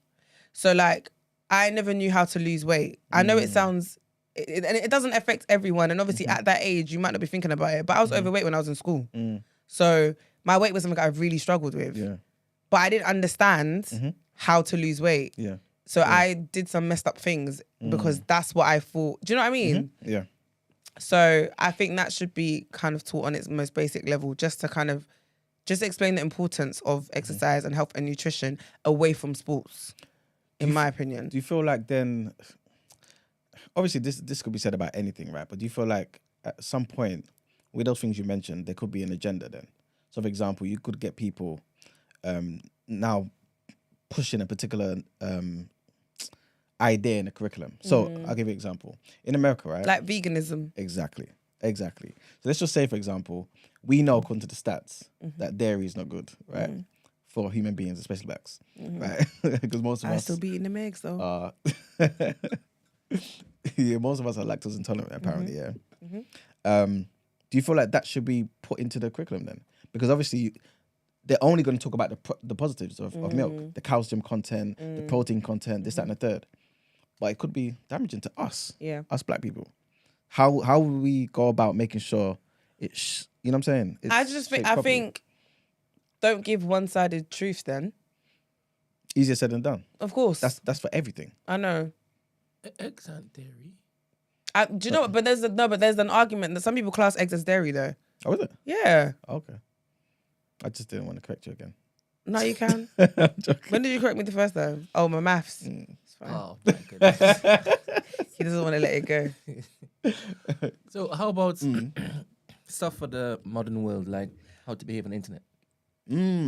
How to spot trolls, how to ignore mother effers, because half the time bullying and victimization like leads to this, that, and the next. So if it is that we get them early, Yes. Yeah. and tell them, like teach them how to basically ignore strangers. Mm. And I think that Defo would- social media, 100%. because obviously we didn't have that issue growing up, but now it's wild. So 100%. I was going to say something else and it's gone out my head. Yeah. I would like also combat training. Can't hear you No, properly. I agree. Combat training. Yes. Even this beat up military bullies and stuff. No, I'm on this military stuff, you know. You think I don't want to know how to shoot an AK? Come on. Yeah, this is it. 100%. And you know what? This is why, we're so soft in comparison to like Eastern Europeans. Oh yeah, 100%. Like, they have no, like, their lack of information is beyond me. Like, I just think, wow. But I feel like, okay, I'm going to talk from like a gym setting, right?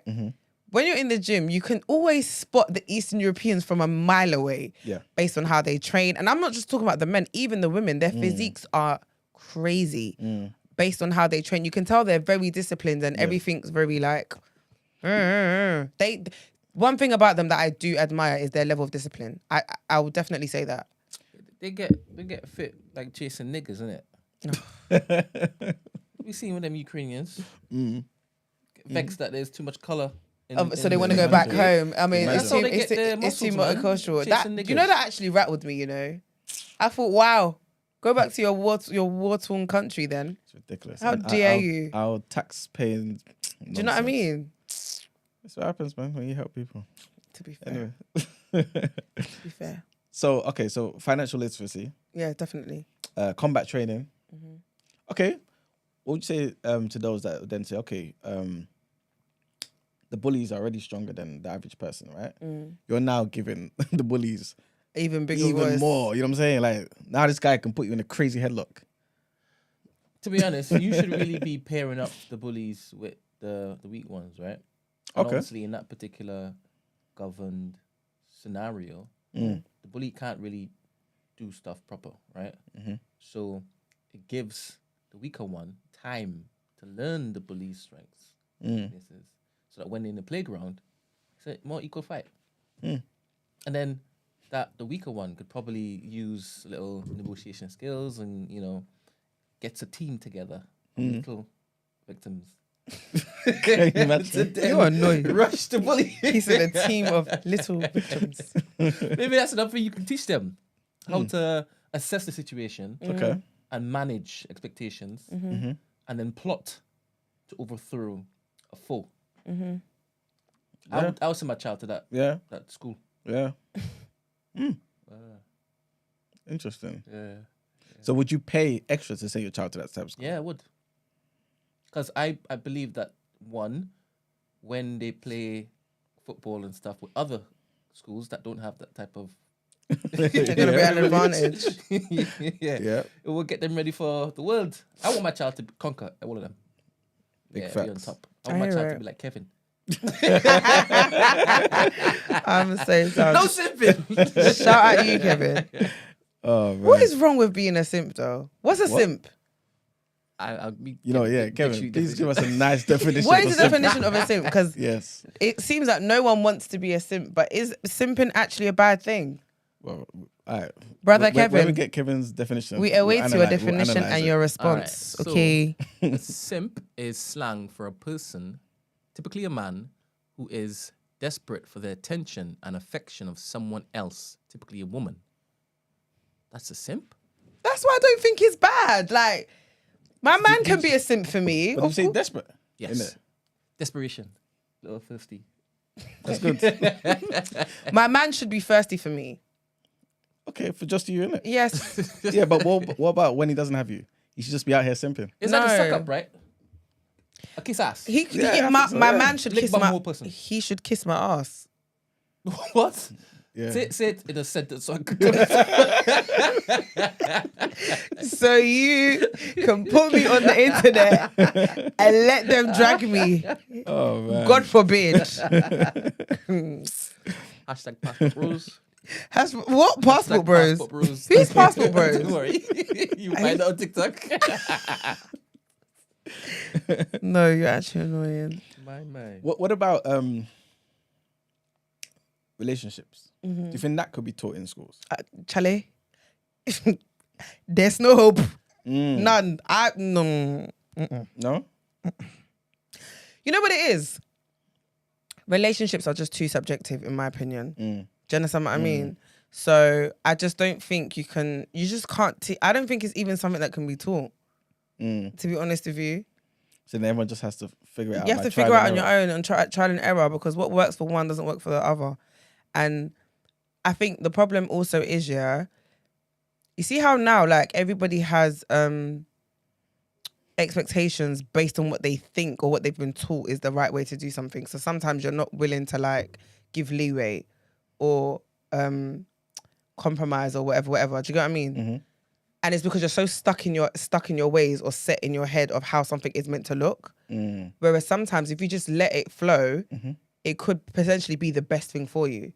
Okay. Do you understand what I mean? Yeah. So I feel like I know what I mean. Do you get what I'm trying to say? Yeah, like, of look, course. for example, how I said before, how, like, in my head, I literally was raised to believe that success for a woman was being married and having kids. Yeah. So I lived my life, and the relationships I was in, good or bad, I was just like, the goal is. Do you know what I mean? Yeah. Whereas once I got rid of that, I'm so much happier in life because I'm not holding that in my head. Do you get what I'm trying to say? Okay, so then who would teach what in school? The latter, right? Which is basically don't allow yourself to be in this particular bubble where it's like you're just born to be here for men, basically. That we're trying to say. I don't even think school can even teach you that. Okay.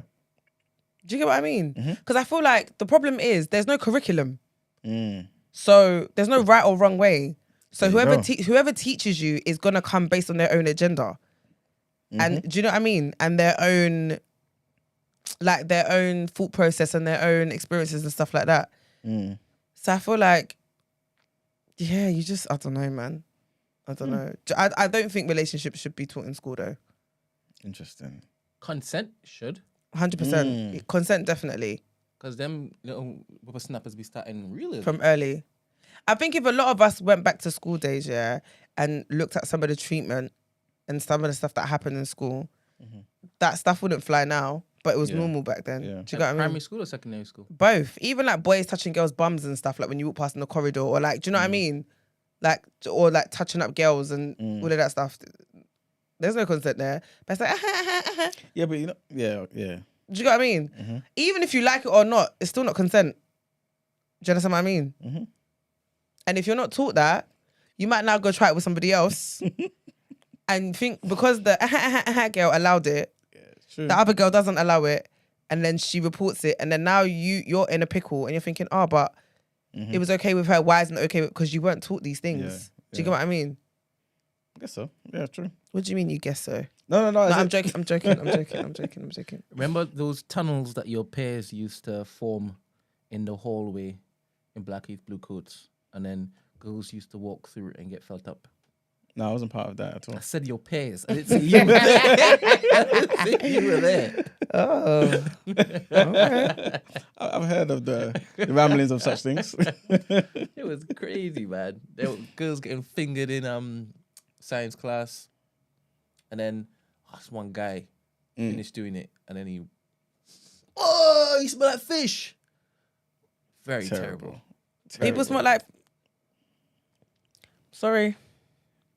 Hello. Sorry. Terrible times in South London, man. My It's only school in wasn't South, like man. that. Only I wouldn't know about East. I didn't go to secondary school in East. So. My school's predominantly white, so Oh, is it? yeah. What school did you go to? Barking Abbey.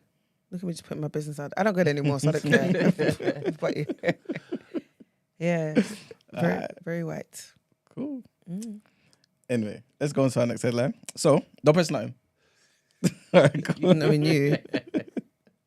So, Michael Gove has apologized to Grenfell victims' families after faulty and ambiguous government guidance allowed this tragedy to occur.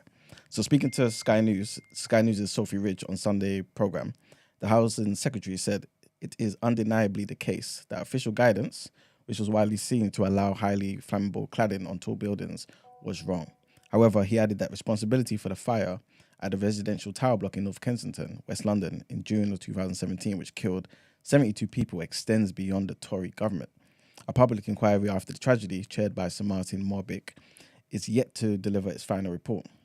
But evidence submitted to the inquiry prompted Mr. Gove to tell the Sunday Times there was a system of regulation that was faulty. The government did not think hard enough or police effectively enough the whole system of building safety, undoubtedly. Right? On Friday, Sky News learned that major companies, including Barratt Developments and Persimmon, are preparing for the imminent signing of a legally binding contract with the government that could ultimately cost the industry £5 billion or more. The Grenfell inquiry heard many of the companies involved in the tragedy have failed to accept blame for their role in the events prior to the disaster. The inquiry also heard from Jason Bear KC for the Department of Levelling Up Housing and Communities, who said the government apologises unreservedly for its failure to recognise weaknesses in the regulatory system. And the last headline is basically about Hongkongers in Britain. And they've called on Suella Braverman to reconsider controversial measures in her public order bill, which they liken to the repressive measures used to crack down on democratic opposition in their home city. In a letter to the UK Home Secretary, aspects of the bill were described as repressive measures that threaten to paralyse the entire social movement. and pose a threat to their right to protest in England or in Britain, including against Chinese communist repression in Hong Kong. So this letter, which was sent on behalf of groups and communities comprising Hongkongers and East and Southeast Asian people, said that many of us are or represent and work with Hong Kongers who have recently arrived in the UK in the hopes of a better life for ourselves and our loved ones, where we can exercise our rights and freedoms without fear. In that same letter, they expressed particular concern about two aspects of the bill: serious disruption prevention orders, SDPOs, and stop and search. When I read the stop and search, I thought they need to get in line, but we won't get that's another day. But pretty much in that same statement, they said, in effect, SDPOs, which is, again, serious disruption prevention orders, appear to be a kind of open-air prison for people simply seeking to exercise their rights, right? They claimed, referring to the new civil orders that threaten to ban named individuals, including those who have never committed a crime from protesting. So, yeah, they're also saying it would also subject them to curfew conditions, restrict them from using the internet in certain ways, and even require them to submit to GPS tagging. Damn. So this sounds a bit crazy. But yeah. Couple points. Back to the original question that you had asked regarding the article that you read. Yes. About what would you look to teach children in schools. Mm-hmm. Obviously, there's been a rise of fans of Andrew Tate amongst the youngers, innit? And there are schools that are trying to tackle his influence. Oh, wow. Oh, yeah. Yeah. Hold up. And actually... Not Andrew Tate being... Do you know what it is? Is he mixed race? Yeah, I believe so. Yeah. But do you know what? I was going to say, he's kind of like a Kevin Samuels, yeah? Mm-hmm. But it's because he's racially ambiguous. So because he appeals to like the Oyibos, that's why he's just, do you know what I mean? Just infiltrating everyone. If Kevin Samuels was not black, I think he'd have the same impact, to be fair. Maybe. But this guy's all... I don't think Kevin Samuels he said wasn't anything like Andrew Tate used to say, to be honest. No. Andrew Tate This guy's was wild. violent. Yeah. He was using violent lyrics. Kevin Samuels was depending on who you talk to, he was giving advice to both male, Oh yeah, fair enough. female, and blacks. You understand? So, rest in peace, I guess. I guess. Secondly, you know. there's breaking news. Breaking news. Obviously, trigger warning, death. Suicide bomber kills at least 17 after targeting mosque in Pakistan. Oh wow.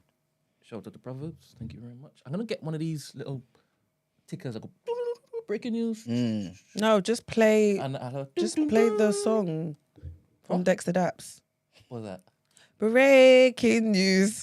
Wouldn't that look to be? They'll pull a video because we keep. It's using 10 copyright seconds. stuff. It's 3 seconds long. I'll see if it works. I think that's songs, and that's more in line with the culture. urban, innit? Yeah. Urban. I'll see. Thank you. Would it work with stuff that's like proper serious though? This is what she wants. She wants everything to be a joke. No, but guys, man. I said chicken warning. He said, Breaking news. Everyone's gonna be like, "Whoa!" No, sorry. all right, cool. Next. Okay, Yes.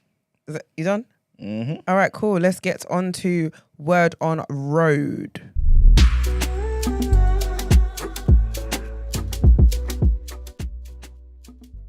All right. So E-Man's uncle, a man like Piers Morgan, has basically come out and has said that he wants to interview our beloved Meg and Harry.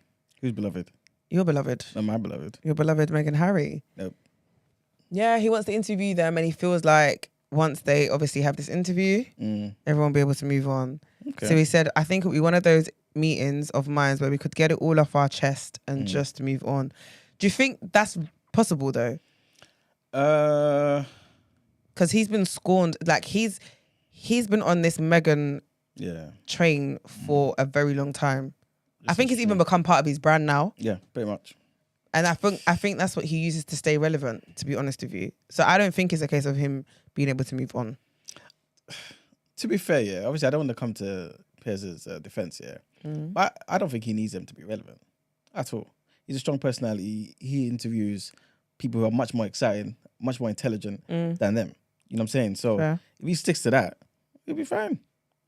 Look how many views his interview with Andrew Tate got. his interview with Jordan Peterson got. Yeah. You know what I'm saying? Ronaldo got. You don't need no Meghan and Harry. I can't stand Piers Morgan, though, you know. Why? He looks like a turkey. When I look at him, I just want to say gobble, gobble, gobble. He gets on, man. Oh, I can't stand him. I actually can't stand him. Do you disagree with his views, though? A lot of the time. Do you know what I think it is? I think he's very dismissive. Maybe it's because he just screams white privilege. Okay.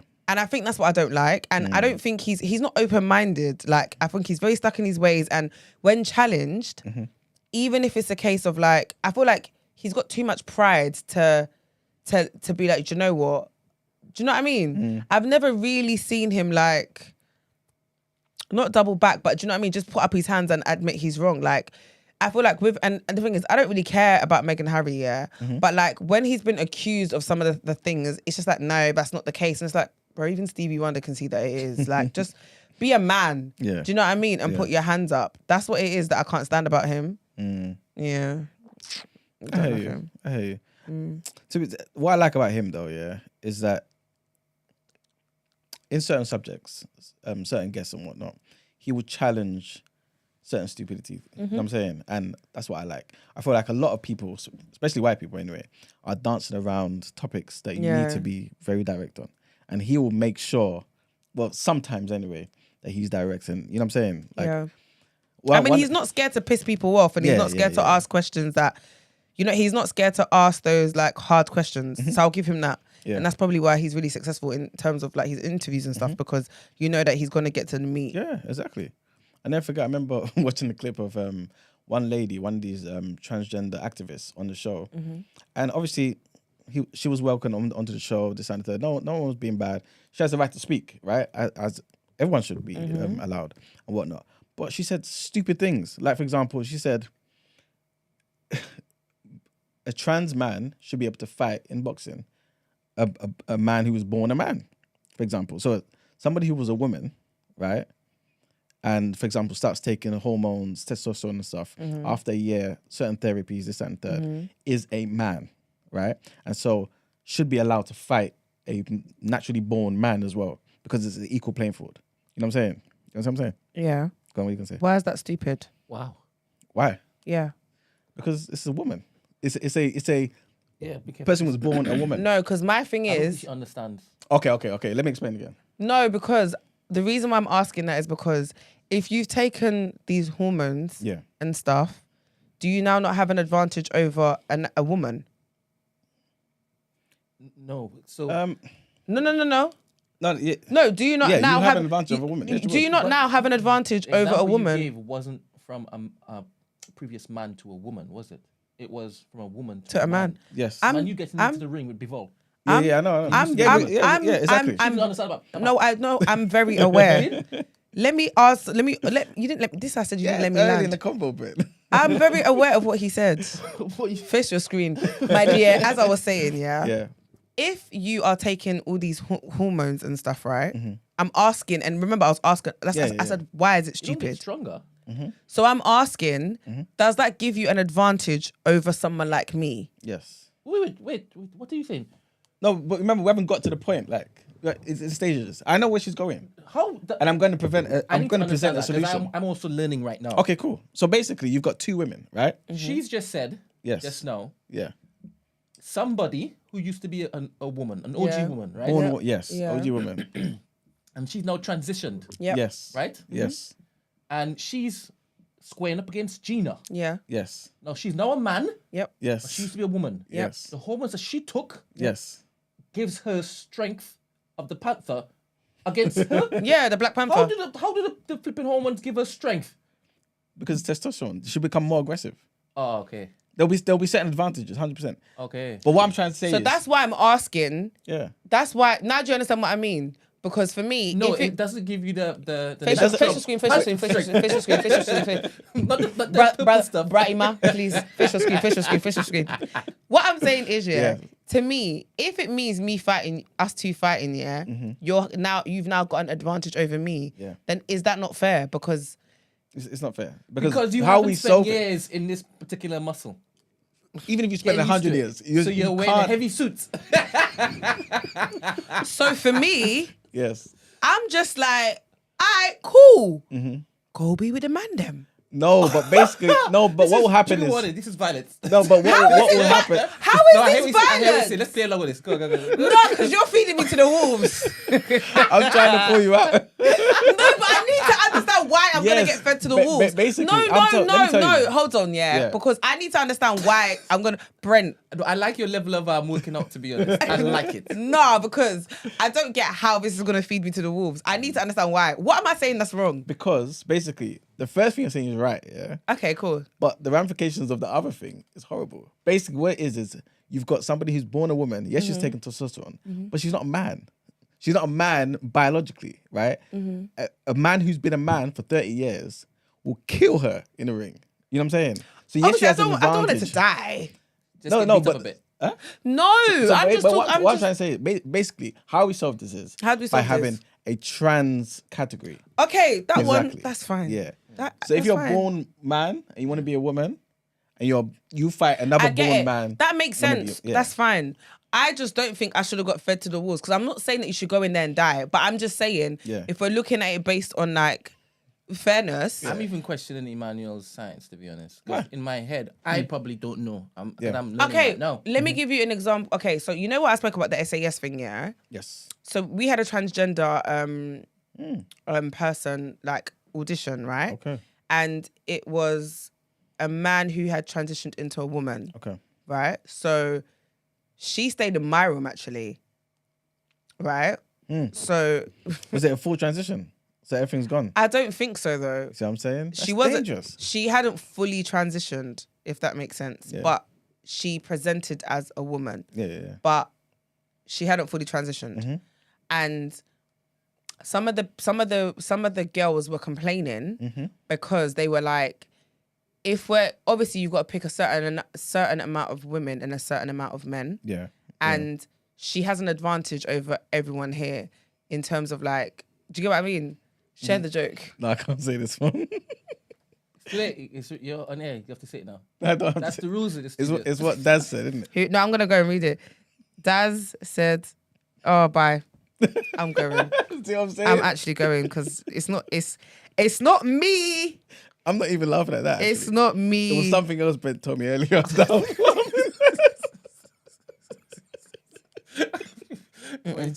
What the heavy tea? Huh? The heavy tea? Yeah. Because in my head, right? Oh god. When I don't take testosterone, but if I take testosterone, I get like a power up, right? Yeah. But it amplifies what I currently have, right? Or give me more, I guess, I don't know, aggression. But it's what I currently have in my thing. I'm not thinking. But yeah, I'm not thinking it's like. Please, sorry. I was also going to say I think they take hormone blockers as well. I was going to say though, Yes. Who though? The women who want to go into man. What? Yeah, women who want to go into men. So like, so they block off the estrogen and all them things there. Yeah, but I was gonna say because on TikTok I've come across a few transgender new gen women, men, new gen men, yeah. Okay. Right. Yeah. Who are very masculine presenting. Yeah. And in terms of their physiques and stuff, like I can tell that, like as a woman, I can like that level. You know how I can never look like a man.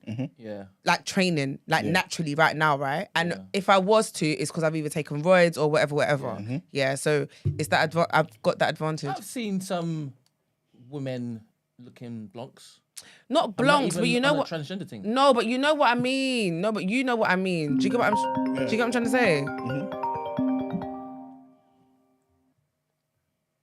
Hello. Good morning. Hello? Y'all are wildin'. Oh, hello, hi. Zephyr. Hey, sis. Hi. Y'all are wildin'.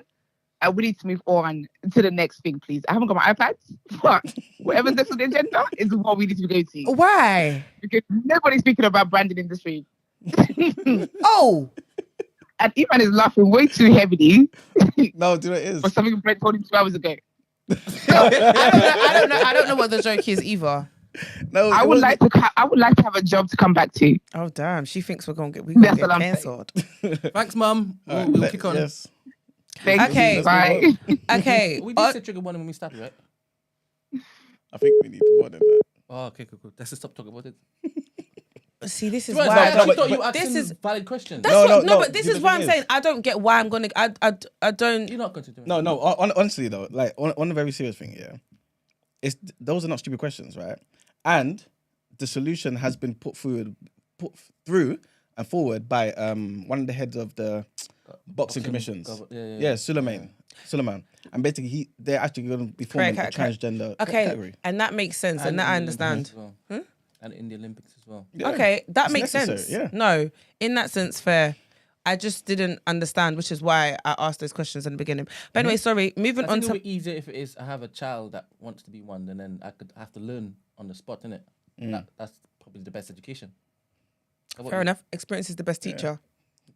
Yeah, It is. there you go. This guy. Okay. My next bit of news is the Memphis Police Department has disbanded the unit whose officers beat to death the motorist Tyre Nichols. So this is a statement from the Memphis Police Department. It says, today the Memphis police officers assigned to the Scorpion unit met with Chief Cerilyn Davis to discuss the path forward for the department and the community in the aftermath of the tragic death of, am I saying his name right? Is it Tyre Nichols. In the process of listening intently to the family of Tyre Nichols, community leaders and the uninvolved officers who have done quality work in their assignments, it is in the best interest of all to permanently deactivate the Scorpion unit. The officers currently assigned to the unit agree unreservedly with this next step. While the heinous actions of a few cast a cloud of dishonour on the title Scorpion, it is imperative that we, the Memphis Police Department, take proactive steps in the healing process of all impacted. The Memphis Police Department remains committed to serving our community and taking every measure possible to rebuild the trust that has been negatively affected by the death of Mr. Nichols. Tyree. Tyree, I said Tyree, sorry. My apologies. So yeah, and then my last bit of news is also Eman's other uncle, Matt Hancock. So he has donated 3% of his 320k I'm a Celebrity earnings to a charity. So the former government health secretary received £320,000 for his 3-week long appearance on the reality show, and according to the Register of MPs' financial interests, a sum of 10k was donated to charity. The former health secretary said he would use the incredible platform he gained from the show to raise awareness for dyslexia, following criticisms received from some of his colleagues for appearing on the show. Do you feel like that's enough money? 10k Yeah. to donate? Yeah, Any to money charity. is good money, no? Yeah, fair enough. Yeah, you missed Are you it. talking about Hancock? Yeah. I think he should donate whatever the hell he wants to. Okay. I don't think he needs to donate a penny, personally, because he worked for the money. Yeah. So I don't know why people are complaining. I hear you. That's how I say it's that simple to me. Because I remember seeing a few people say, "Oh, you should have given everything back." Yeah. Why? Because they don't like him. Yeah. Fair. But why don't they use their brain though? No, but I think it's also the fact that, do you know what it is? It's because, what? What? He was part of the whole No, say COVID muck-up. it again. He was part of the whole COVID. Do you know what I think it is as well? Yeah, one, they don't like him. Two, I feel like when it comes to, He was the health secretary. no, of course, but you see people, seeing politicians as celebrities Yeah. is like, really? Do you know what I mean? So, and also I think it's a case of like, bro, you earned all this money already from doing nothing. And now you want free. Anyway, basically, guys, that is it from me. I'm done talking about Mr. Hand and his cock. So let's move on to the People's Journal.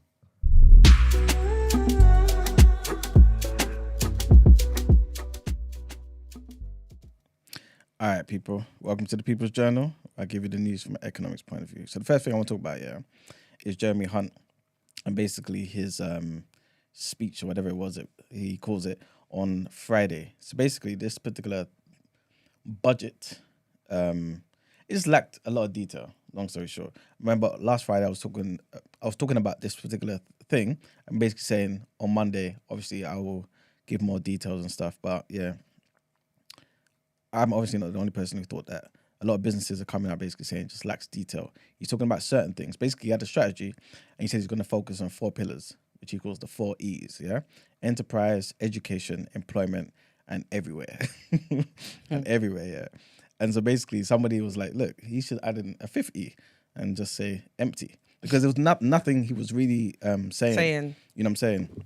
But he did say, for example, it's unlikely that there will be room for any significant tax cuts in the budget and stuff like that. You know what I'm saying? Because obviously he's been put under a lot of pressure recently from even within his party to cut taxes to stimulate the UK economy. Same thing I was saying early before he even got into the job. That if you up the taxes, that there's going to be no growth. And I don't get why people don't get that. And this is why, this is one thing I think should be mandatory in schools as well, economics. Because people's economic knowledge is in the bin, man. But anyway, he was basically saying... I am people. Well, he basically said that a pledge to half the rate of inflation is the best tax cut right now. Okay. Yeah. To be fair to him, because I see inflation as a tax, pretty much, because it effectively is, you know what I'm saying? Yeah. So, yeah, but it just speaks volumes about the lack of planning to say, I'm going to target inflation, and when inflation comes down, guys, you've got some tax back. Yeah. You know what I'm saying? Like, again, there's just no growth, you know what I'm saying? So hopefully, anyway, he can elaborate and expound on some of the things that he wants to put forward to hopefully better the economic status of the country. What he was talking about in terms of government borrowing, for those unaware, it's basically the difference between the spending, the amount of tax they get in, and this, that, and third. That rose to a record £27.4 billion in December, right? It's the highest amount for that month since 1993. Damn. Just to put things into perspective, you know what I'm saying? Obviously, we know inflation was pretty much sky high. All right, you know what, let me not say sky high, but it's very high anyway, because even during the time of Thatcher and stuff, it had hit about 20+%. So obviously we're kind of lucky if you consider that, you know what I'm saying? But still, 10+, 11% is just not good, you know what I'm saying? And even though it has begun to slow down, it's still close to the 40-year high, you know what I'm saying? So yeah, again, like I said, Rishi Sunak also pledged to half inflation, and yeah, people are kind of wanting more from him, you know what I'm saying? So I guess we'll see what he says in the coming weeks. Also, thousands of extra hospital beds and hundreds of ambulances will be rolled out in England this year. Okay. Yeah, man. Obviously, to try and tackle the whole long emergency care delays and stuff like that. 5,000 new beds will increase the capacity by 5%. There's also going to be a 10% boost in the ambulance fleet when they add 800 new vehicles onto the road. So, again, governments have to spend. So I'm never against government spending necessarily. Not even necessarily. Governments have to spend. We all need to be taking care of certain things. Need to be essentials for every citizen. You know what I'm saying? So it is good to see that they are investing this money into the betterment of the healthcare system and stuff like that. But again, there just needs to be growth so that this can be stable. You know what I'm saying? Again, with the NHS, apparently thousands of NHS staff across the UK are facing pay cuts because of a change in COVID sickness. So the whole policy, basically at a particular time, enabled people who had long COVID to still get full pay. Okay. That's going to be scrapped, apparently. So if you've got long COVID, it's looking like, according to this BBC Panorama analysis anyway, they're suggesting that between 5,000 and 10,000 NHS workers could be off sick with long COVID. And unions are accusing the government of failing to support the health staff who obviously worked hard and risking their lives during the whole COVID pandemic. Obviously, I don't need to talk about how serious COVID at least was made to seem, you know what I'm saying, out there. And these people kept going to work, you know what I'm saying, every single day. And so now to make them feel as though, you know what, after a certain amount of time, their pay is just going to go down. It's crazy. So anyway, unions are coming out to basically say, this is, we need to sort this out pretty much. There's this one woman, her case was looked into. She was caring for COVID patients in 2020. In October, a few days later, she tested positive. She had bare chest pain, brain fog, fatigue, joint pain, allergies, heart problems, sinus issues, hearing loss, all of this from COVID. Everything, yeah. She's still on full pay though. Right, since 2020. Yes, it's like 2 years now, 2 and a bit years, right? But a change in the sickness rules, like I said, means her salary is due to be cut in half at the end of February. So yeah, she's going to be £1,000 a month worse off. That's a lot, especially it's a considering where we currently are right now. Mm-hmm. Yeah, man. So apparently she's applied for NHS injury allowance. So if you're part of the NHS or know people that are, obviously I guess you can advise them to go down those channels because they apparently could top up her pay. But obviously it's not a guarantee. You know what I'm saying? It's not for certain. So yeah, she's taking it to her, who is it? To Torbay and South Devon NHS Foundation Trust, basically, who say, yeah, they can't comment on it because I think there's going to be a legal claim as well in it. So yeah, it's not good, man. The other thing I want to talk about is basically, I touched on this last week, right? And this is the issues between the Turkish president, or let me just say Turkey and Sweden. So basically, the president is reacting to some protests that occurred in Sweden where they were allowed to protest. What happened in the protests, in one of the protests anyway, is that someone burned a Quran. Okay. And Turkey's a predominantly Muslim country. So he's thinking, you people want me to help you join NATO, but this is what you people are doing. They also hung an effigy of him as well in the protests as well. So he's basically saying, okay, that's fine. I'm going to help Finland join NATO, but you guys, Sweden, nope, not happening. Petty. Yeah. Well, yeah. It is petty, but I hear it. Yeah. I hear it. Yeah. So yeah, man, he criticised Sweden's refusal to extradite dozens of people who are allegedly tied to Kurdish militant groups and other critics of his government. So these people are in Sweden doing what they're doing, right? And Swedish government knows, and he's like, extradite them so we can deal with them over here. Yeah, and they're not doing it. They're not on it. So yeah, he's like, look, this is what he said. If you absolutely want to join NATO, you'll return those terrorists to us. He's giving you an ultimatum. Yeah, 100%. Basically. So yeah, we'll see what happens. Because obviously, NATO is obviously very important to them, especially considering this whole war thing, innit? And the last thing I want to talk about is some positive news. And this takes us to the country of Niger, back home in Africa. And basically, researchers working with Niger's health ministry say that they've managed to more than half the number of women who bleed to death after giving birth in health facilities, which is brilliant. So obviously, as we know, well, all of us know, but blood loss is the leading cause of maternal deaths in low-income nations, right? Apparently, there's over 800 women who die every single day from preventable causes related to pregnancy and childbirth. And most of these women, it occurs in sub-Saharan Africa and Southern Asia. You know what I'm saying? So imagine they've slashed this by half in this country alone. And basically, I just wanted to go over some of the procedure, yeah? But basically what it is if there is a situation, right, the first step is to give a dose of some cheap tablets by the name of misoprostol, right? And that helps reduce the bleeding, right? If after 20 minutes the bleeding hasn't stopped, then a condom's attached to a catheter, right? And that's inserted into the uterus and then inflated, right? I don't know, yeah. And then if that doesn't work, then what is called a non-inflatable anti-shock garment is used to give the mother time to get to surgery for blood transfusions. So, long story short, they've done these particular things which are relatively cheap, and they've slashed the death rate by half. So yeah, man. That's amazing. Yeah, man. So just wanted to mention that, man, and big up their progression, man, in helping curb the mortality rate. Yeah. But yeah, that's it for the People's Journal. I've heard, I don't know if it is that you can corroborate this. Jeremy Hunt, Suke Stammer. Yes. When it is that when there's a general election, right, and he's there going to be campaigning to be the prime minister, he's going to be able to satisfy Brexit voters and non-Brexit voters. Okay. How? By, because obviously Brexit has been done, in it, by basically having the same type of agreement that we had pre-Brexit,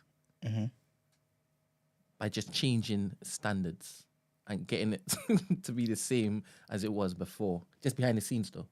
Okay. And if he's able to pull that off, boom. What type of standards are we talking about though? Obviously, immigration, you know, coming in and out. Obviously, I haven't done a lot of research. Yeah. here. No, clearly. Just watch one video. You know what? When he said obviously, Watch I was- one video. they obviously gave it away because you were like, obviously. It popped up on my feed, right? Andrew Yeah. Ma, you know that guy, the little guy who looks like a demon and a gremlin, like mixed together. Wow. On BBC One. Yeah. That Jamal show. And he was like, "Hey, I don't think anybody's talking about this, but I think like, he's right. Yeah. So Keir Starmer, Starmer. he's got it locked in, but he's just waiting patiently for the actual election, and then he's going to be saying, "I'm going to rescue what it is that we've been siphoning or losing for the longest while." And if he's able to do that, I think you're going to be a fan of his. I mean, he's going if to get this economy back popping again. If he can get the economy, exactly. I'm a But just fan of imagine anybody. if it was just a case of just getting the standards behind the scenes up and running. Why the hell wasn't it done before? Yeah. You have the appearance of Brexit. I'm saying, why didn't the Conservatives do it? You have the appearance, seeing everything going tits up, right? You'd rather save face than what? Fix it? If you can just fix the standards at the back, I don't even know what this even means. Yeah. Just I don't know what this legally means. But if he's saying that, he could basically satiate both our interests, then boom. That's a good leader. You get behind him. I mean, if you can fix the economy and create growth, But in order to create growth, you need to basically go back to how it was. I mean, it depends. Not necessarily. Well, everybody's left. the people that were working in the jobs that were causing the growth are left. Yeah, but there's different ways to boost the economy. Like Give me one, because it hasn't been working since. reduce taxes. Does not have a negative effect somehow. You get less money Because coming in. Conservatives are not on losing, reducing taxes, are they? Quarting and Liz Truss was For who though? Huh? For who though? for everybody Oh, is that to what, varying degrees. is that what of happened? course. Huh? Is that what happened? What do you mean? Is what happened? He reduced tax for everybody.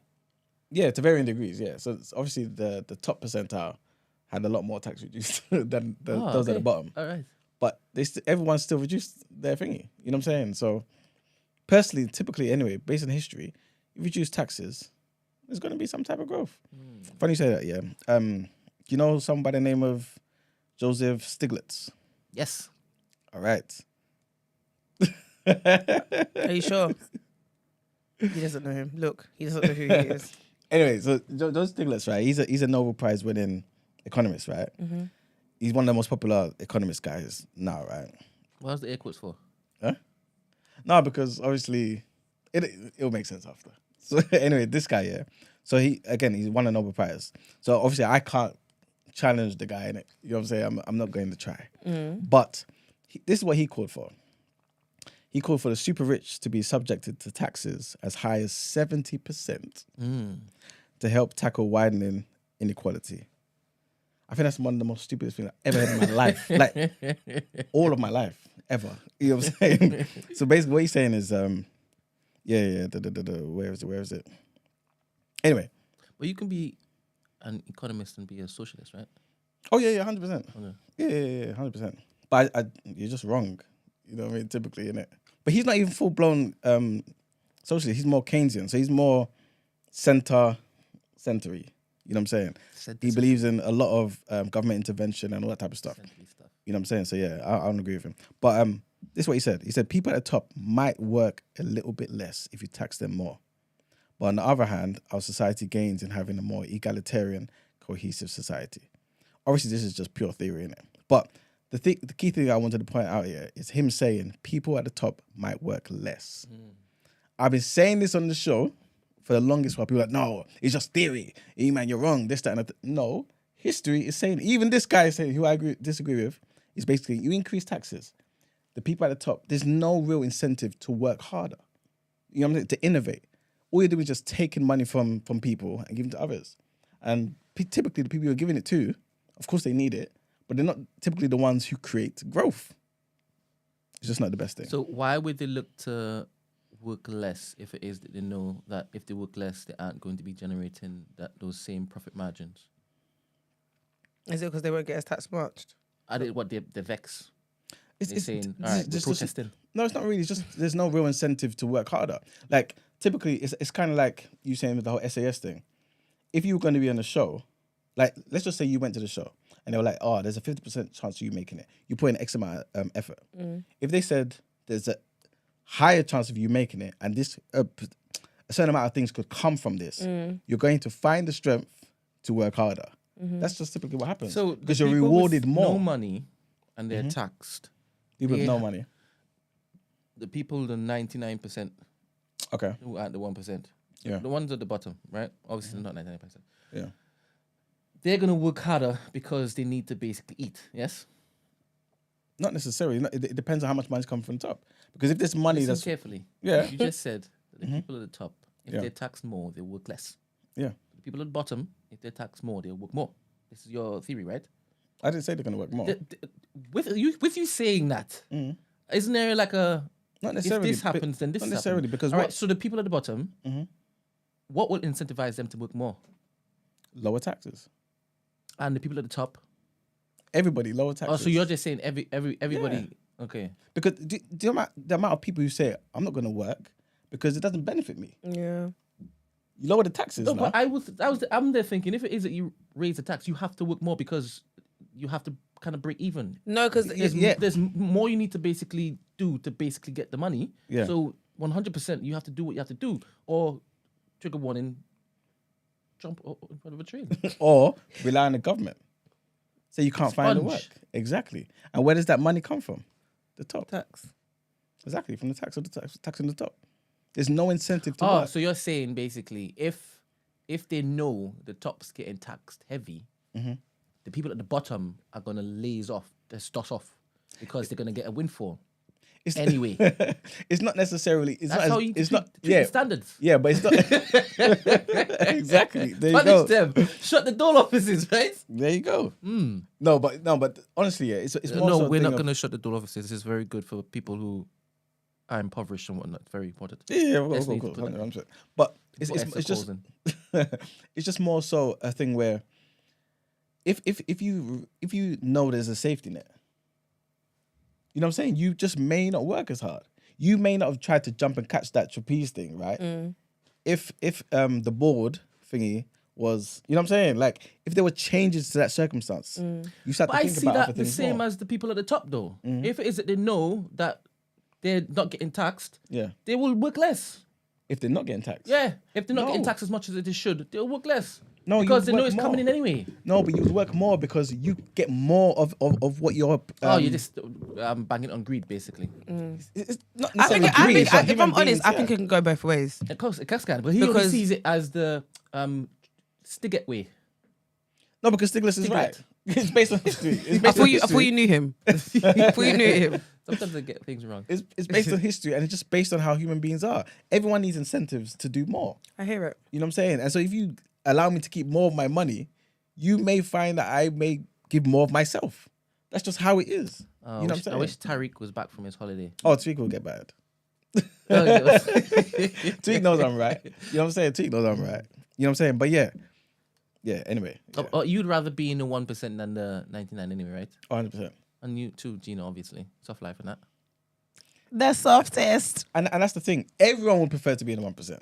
Everyone would. Yeah. You know what I'm saying? But I feel as though if you No, it's true because I'm not sitting here thinking, oh, when I get to a certain point and I start and I'm like, you know, when you obviously go past like the is it 40%? Well, it was 40%. Is it now 50? The tax. You know, like before it was 20. It's gonna go. It's going up, right? Yeah. So yeah, I'm not out here thinking, oh, I can't make more money because then I'm gonna go into that tax bracket where I'm gonna pay more tax. No, I'm still gonna continue onwards, tax or not. Yeah. But yeah, that's it for the People's Journal. All right, let's get into our final headlines.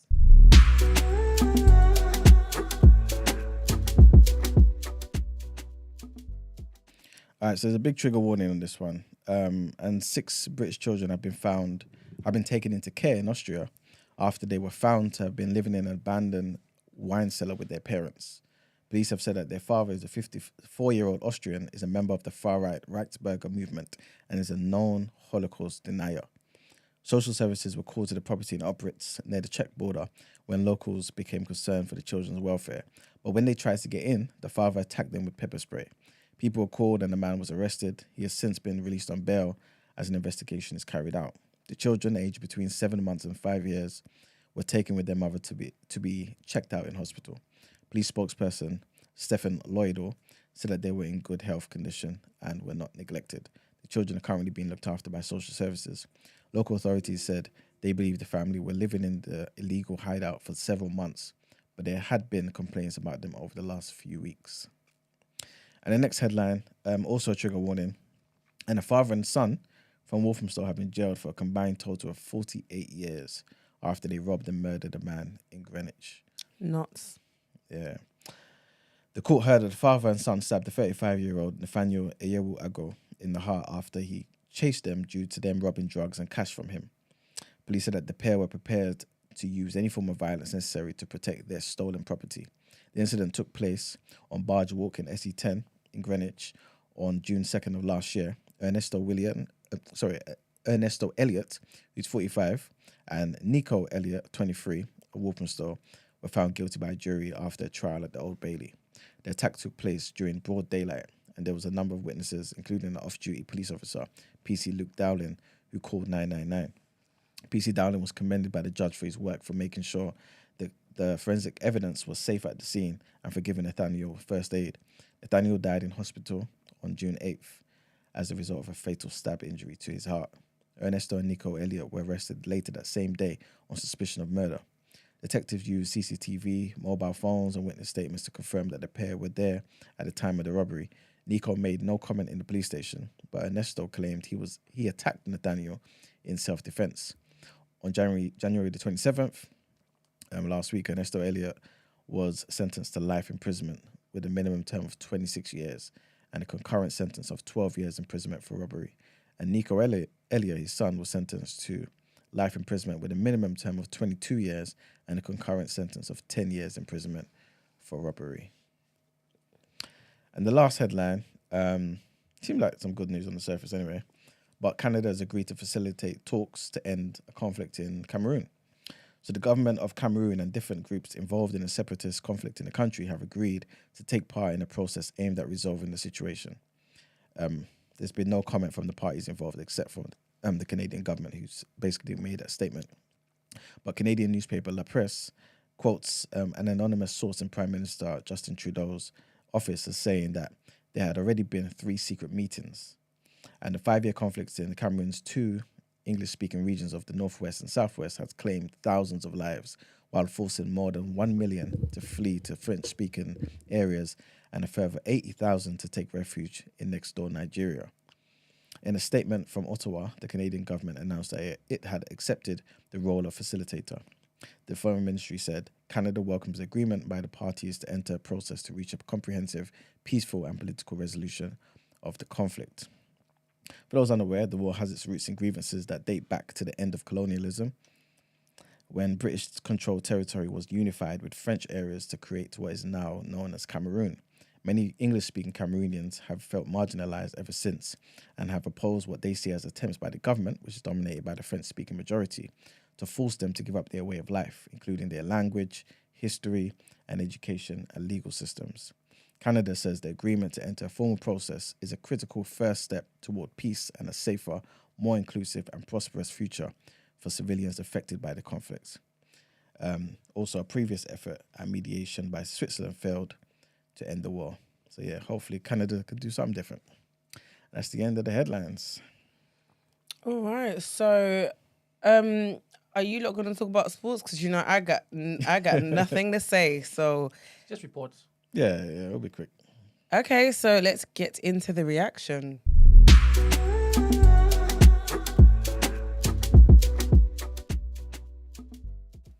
Okay, so there was some FA Cup football on the weekend, on Sunday, and Brighton beat Liverpool 2-1 at home. Stoke City beat Stevenage 3-1, and Wrexham drew with Sheffield United 3-3. So yeah, man, ain't much to say really, but Brighton dumped holders Liverpool out of the FA Cup thanks to a brilliant 92-minute winner from Kaoru Mitoma as the Seagulls ran out deserved 2-1 victors to earn progression to the 5th round of the competition. The hosts, as expected, were without one-away midfielder Caicedo, who went public with his desire to leave after Arsenal had a £60 million bid rejected on Friday.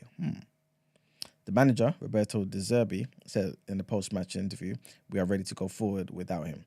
If we don't lose Caicedo, we are ready to fight for Europe." But the Reds went ahead with when Mo Salah carved through the heart of the Brighton defence, highlighting Caicedo's obvious absence to find the intelligent run of Harvey Elliott, who squirmed the ball beneath an on-rushing Jason Steele in the 30th minute. Brighton responded valiantly, restoring parity 9 minutes later when Tariq Lamptey's long-range effort deflected fortuitously beyond a wrong-footed Alisson by the boot of Lewis Dunk in the 39th minute. Jurgen Klopp attempted to force the issue midway through the second period, introducing James Milner. Milner still plays for Liverpool. Wow. Jordan Henderson and Nunez, but spirited Brighton held firm before firing the killer blow in the second half stoppage time. Mitoma, like we said, had an outstanding afternoon, and he threatened Alisson's goal on multiple occasions and was rewarded for his persistence in the dying embers of the game, shimmying through a crowd of players at the back post before rifling the winner into the roof of the net in the 92nd minute. So yeah, man, long story short, Liverpool's out. And the last headline is what we spoke about earlier, to be fair, so we don't really need to touch on it. But that was Anthony Yarde losing to Beterbiev. But he's gained loads of respect, man, for his performance. So big up Anthony Yarde, and hopefully it's only up from here, man, and he can later challenge for a belt again. Also, and what's good is, his first loss was to Kovalev, yeah? This was like, I think 2 years ago or something like that. Mm-hmm. And Kovalev kind of echoed the same thing that Beterbiev was saying, which is that Anthony Yarde is young, and this guy is basically, he's going to be a champion one day. They can both see it, you know what I'm saying? It's just that he fell short against them, innit? So yeah, man, hopefully as Yarde, just brushes himself off, and obviously he can come back, get some good fights. Maybe a sick domestic fight against Watsi or one of these other boxers in a similar weight class. And fight for the title again, man. Yeah, that's it for the reaction. Okay. Well, let's get into our outro. Ready?